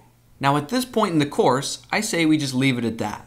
So I'm going to delete all of this test code from this lesson. So I'm putting my index.php file back to the state that it was in before this lesson even began. And moving forward, I wouldn't worry about preemptively memorizing every function and knowing exactly what it does, because that's not how people work in the real world. In the real world, you will Google in plain English terms whatever you're trying to accomplish in WordPress with code, and in the search results, you'll want to look for two main websites, codex and developer.wordpress.org. These are the official WordPress websites, and they have a wealth of information. They will tell you exactly what a function does, how to use it, what arguments you can pass it, and most importantly, it will tell you if the function returns something or outputs something for you. Now, having said all of that, you don't need to go and do any of your own research at this point. Relax, take a deep breath, you're in this course for a reason. It's my job to gradually introduce you to more and more WordPress functions, and by the end of this course, with a little bit of repetition thrown in there for good practice, you will have a rock-solid understanding of what WordPress functions are at your disposal and what they do. I'm never a fan of preemptive memorization. I'm big on practicing, experimenting, and organically building up your understanding. So long story short, even if you didn't understand everything in this lesson 100%, I wouldn't worry about it because we're going to keep practicing these same concepts several more times. Hopefully this lesson cleared up a bit of confusion. Let's keep things rolling, and I will see you in the next lesson. Hello everyone. In this lesson, we will learn how to set up a menu of children page links for the current page that you are viewing. So for example, if I navigate to our About Us page, we know that this page has two children pages named Our History and Our Goals, but we don't see links to those anywhere. So our goal for this lesson is to add a menu right about here that has links to the applicable children pages. If you think back to several lessons ago, you will remember that we actually commented out that menu. So over in your text editor, within your theme folder, jump into page.php, and if you scroll down about halfway or a little bit further, remember this div that we commented out. So at this point, we can just remove these comments and then remove this closing comment down here. Okay, so we've got this div with a class of page links, and if I save this and refresh the page, here's the menu that I'm referring to, but right now it's hard-coded, which means it's not dynamic. What I mean is the hard-coded data of About Us, Our History, and Our Goals only makes sense because that's a contrived example. But if we scroll down to the footer and click on the privacy policy page, now it becomes painfully obvious that the menu is not dynamic, right? Instead of About Us, this should say Privacy Policy, which is the current parent page. And then down here, we should see links to any privacy policy children pages. So right now, let's begin writing the code to make this menu dynamic. Let's focus on this list of children links first, and then after that, we'll work on this parent page header link. So back in the code, here is the unordered list of links, right? There's a list item for each link. So we don't want these list items to be hard-coded, so let's just delete these. So now we have an empty UL element, and within that element, let's drop into PHP, and let's call a WordPress function named WP list pages. Now, before we even worry about providing any arguments inside the parentheses, let's just save this and see what it does. So that function created links to every single page on our website, which is obviously not what we want. We only want children pages of the current page being viewed. Also, up here, we can see that this function outputs this odd little title named pages. And we don't want this. So the question becomes, how do we tell this function WP list pages to do what we want it to do? Well, obviously that's the job of arguments that we can pass it within the parentheses. However, this function needs us to provide it arguments in a very specific format. So for example, we can't just include one argument and then a comma and then another argument. Instead, this function wants us to pass it an array. And not just any array, it needs an associative array. So right now, let's take a quick time out and forget about this function and instead answer the question, what in the world is an associative array? So several lessons ago, we saw an example of a very basic array. So to refresh your memory, let me create a very basic array. Maybe I'll create a variable named animals and set it to equal an array. So then within that array, I can say cat, comma, dog, comma, pig. So an array lets us have multiple pieces of data that live within a larger collection. However, what if I wanted to associate a value with each animal? So for example, what if I wanted to list the sound that each animal makes? So for cat, it would be meow, for dog, it would be bark, and for pig, it would be oink. Well, in order to do that, I would need to create an associative array. So check this out. Let me delete this line, and let's imagine I want to create a variable named animal sounds. And I set it to equal an array, and then within the array, the first item is cat, and then right after cat, I say equal symbol greater than meow, and then include a comma and do the same thing for dog. Now, I could list all the items on a single line, but when I'm working with associative arrays, just to stay organized, I like to put each one on its own line. So we've got cat equals meow, then comma, dog equal symbol greater than, dog equals bark, comma, pig equals oink. And this is an example of an associative array. We've associated a value with each item.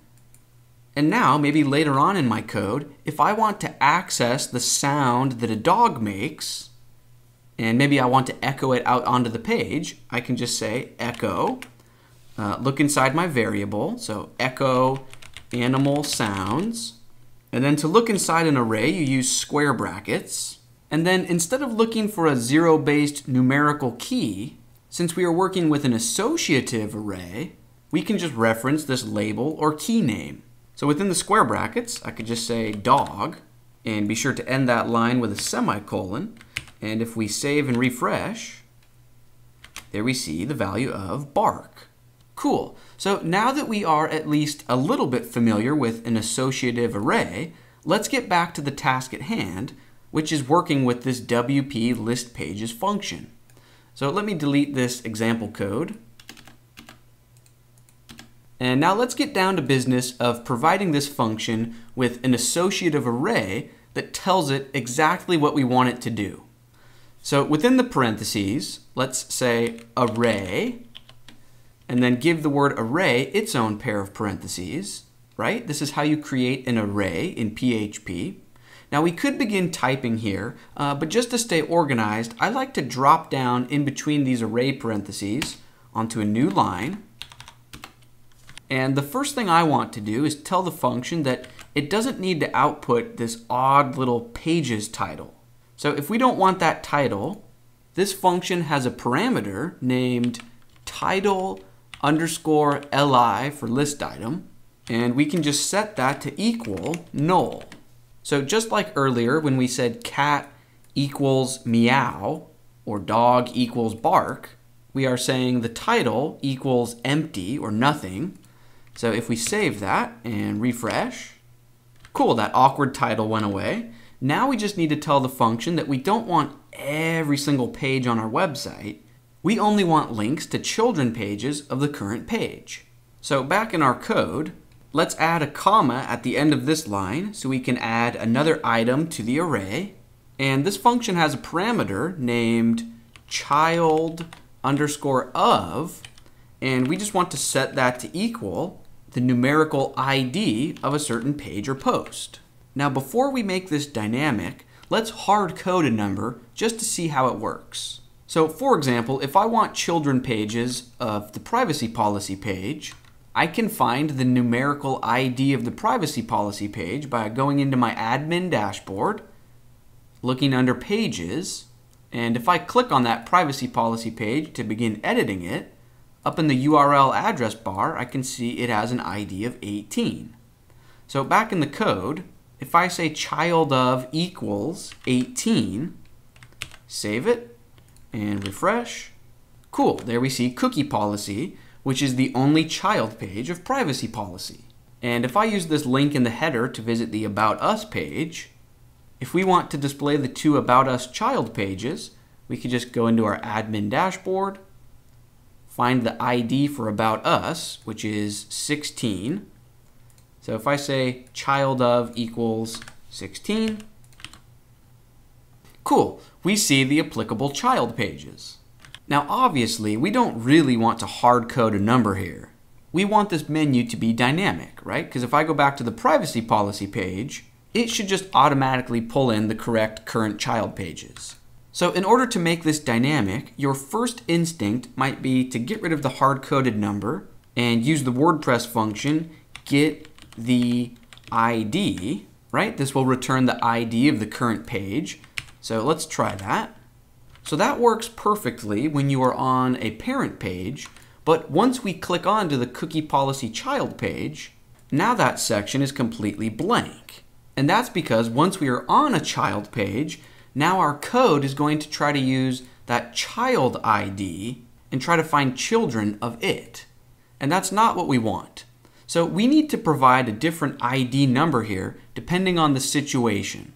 If we are on a parent page, we can indeed go ahead and just use the ID of the current page.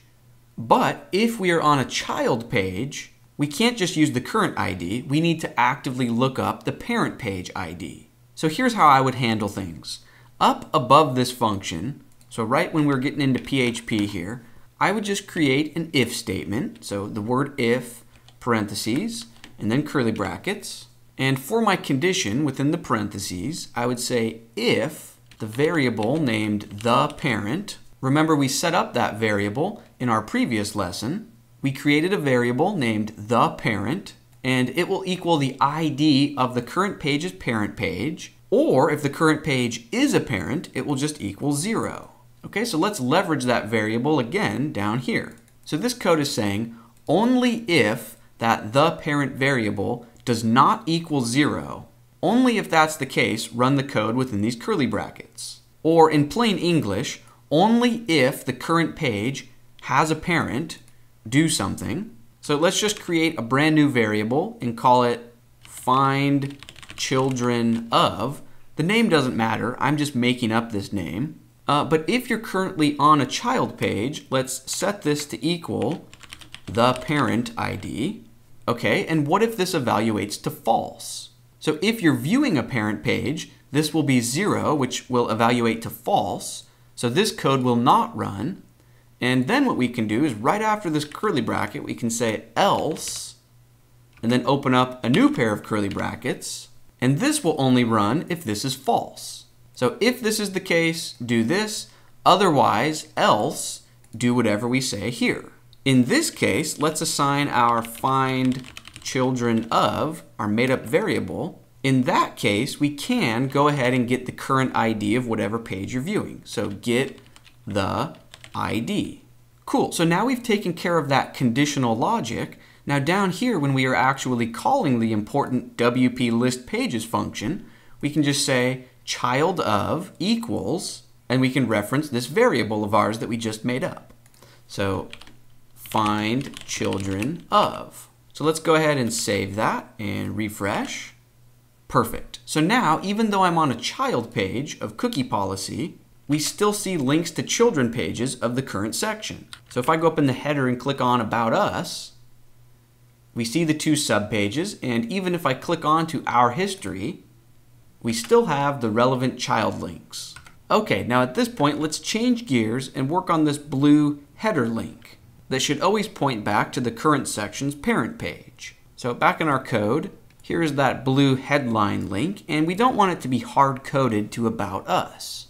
So first, let's make the title dynamic, and then let's make the href link value dynamic. So delete About Us, and drop into PHP, and then let's echo out the results of a WordPress function, get the title, and within the parentheses, we can just pass an argument of our the parent variable. This will work really nicely with this function because if this returns a 0, which means the current page is a parent page, this get the title function interprets a 0 as meaning the current page. Cool, now let's do something very similar for the href value. Delete the hashtag, drop into PHP, and let's echo out the results of get permalink. And within the parentheses, just pass it an argument of our the parent variable. Cool, so let's save that and refresh. So we're currently on the Our History child page, but if I click this blue headline, it takes me to the parent page. And if I go down into the footer and click on Privacy Policy, I can click on this to navigate to a child page, and we can always use this header link to go back to the parent page. Okay, so at this point, we've made the menu dynamic, but now we need to ask ourselves, what happens if we go to a page that isn't a child page, but also isn't a parent page because it doesn't have any children of its own? So for example, to show you what I'm talking about, up in the address bar, if I visit my sample page named test page 123, this page doesn't belong to any other pages, but it also doesn't have any of its own children. So in this case, we probably just don't want to display this side menu at all, right? So we wouldn't even want this blue headline to appear. So back in our code, what I recommend doing is wrapping this page links div, just wrapping that entire thing within a PHP if statement. So right before this begins, let's drop into PHP and say only if, parentheses, curly bracket, but let's only use the opening curly bracket and then drop out of PHP. So then we can have all of this HTML, and then right when that div is going to end, right after that, we can drop into PHP, close out the curly bracket for the if statement, and then close out of PHP. So now all we need to do is fill out the if statement's condition within these parentheses. So we only want to display this menu if you are currently on a child page. So to check for that, we can just use our the parent variable, right? Because on a child page, this variable will equal a number larger than 0. So this will evaluate to true. And then right after that, we can say, or we also want to display this menu if you're on a parent page. So the or operator here is very powerful. It lets us have multiple conditions, and if either one of them evaluates to true, then this will run. Now, believe it or not, in WordPress, there is no easy way to see if the page is a parent. But there is a slightly roundabout, tricky way of doing it. So here's what I would do. Let's add a line right above this current line that we're on. Okay, and let's create a variable. We could name it whatever we want. I will call it test array. And let's set it to equal the results of a WordPress function named get_pages. This getPages function is very similar to WP list pages. Really, the only difference is that this function will handle outputting the pages onto the screen for you, whereas this function just returns the pages in memory. So if this function is almost identical to this function, that means we want to pass it an array of arguments. So within these parentheses, let's say array, and then I like to drop down just to stay organized. And the only parameter we need to use here is child of equals, and let's just use the ID of the current page, so get the ID. And now if the current page has children, this function will return a collection of any and all children pages. On the other hand, if the current page doesn't have any children, this function won't return anything. It will return null or false or 0. And as we know, within an if statement, if something is 0 or empty, it will evaluate to false. So if the current page has a parent, or if it is a parent, all we need to do to check for that is just type out our variable name, test array. So or test array. Cool, so let's save this and refresh this test page, which is neither a child page or a parent page, and hopefully this menu should disappear completely. Cool, but if we go back to the About Us page, the menu's back in business, we can go to a child page, we can go to the privacy policy page. Things are looking good. Now before we bring this lesson to a close, I have one last tip for you. If I go back to the About Us page, you'll notice that I have multiple children links, and you might be wondering, how can you control the ordering of these? For example, what if I wanted our history to come before our goals? By default, WordPress will use alphabetical ordering, but if you want to use your own custom ordering, all you need to do, down here when we are calling this list pages function, within our array of arguments, let's just add another item, and let's use a parameter named sort column and set it to equal menu_order. Now if we save this and then jump into our WordPress admin screen, if I jump into the page that I want to be first, our history, over in the right hand column in this page attributes area, you'll see an order box. Now if I give that page an order of 1 and then go give the other our goals page an order of 2, well, those order values will determine which goes first. And that's going to bring this lesson to a close. That means we're done with relatively boring pages, and now we can move on to dynamic navigation menus and building out our blog. And after that, we'll get into the truly fun stuff, probably the reason you signed up for the course in the first place, which is learning about custom post types, custom fields, creating relationships, and pulling in information dynamically with JavaScript. We've come a long way, but we still have tons to learn. Let's keep it rolling. I'll see you in the next one. To get immediate and lifetime access to the full 26-hour video course, you can find a coupon link in the description for this video. Thank you so much for watching, and take care.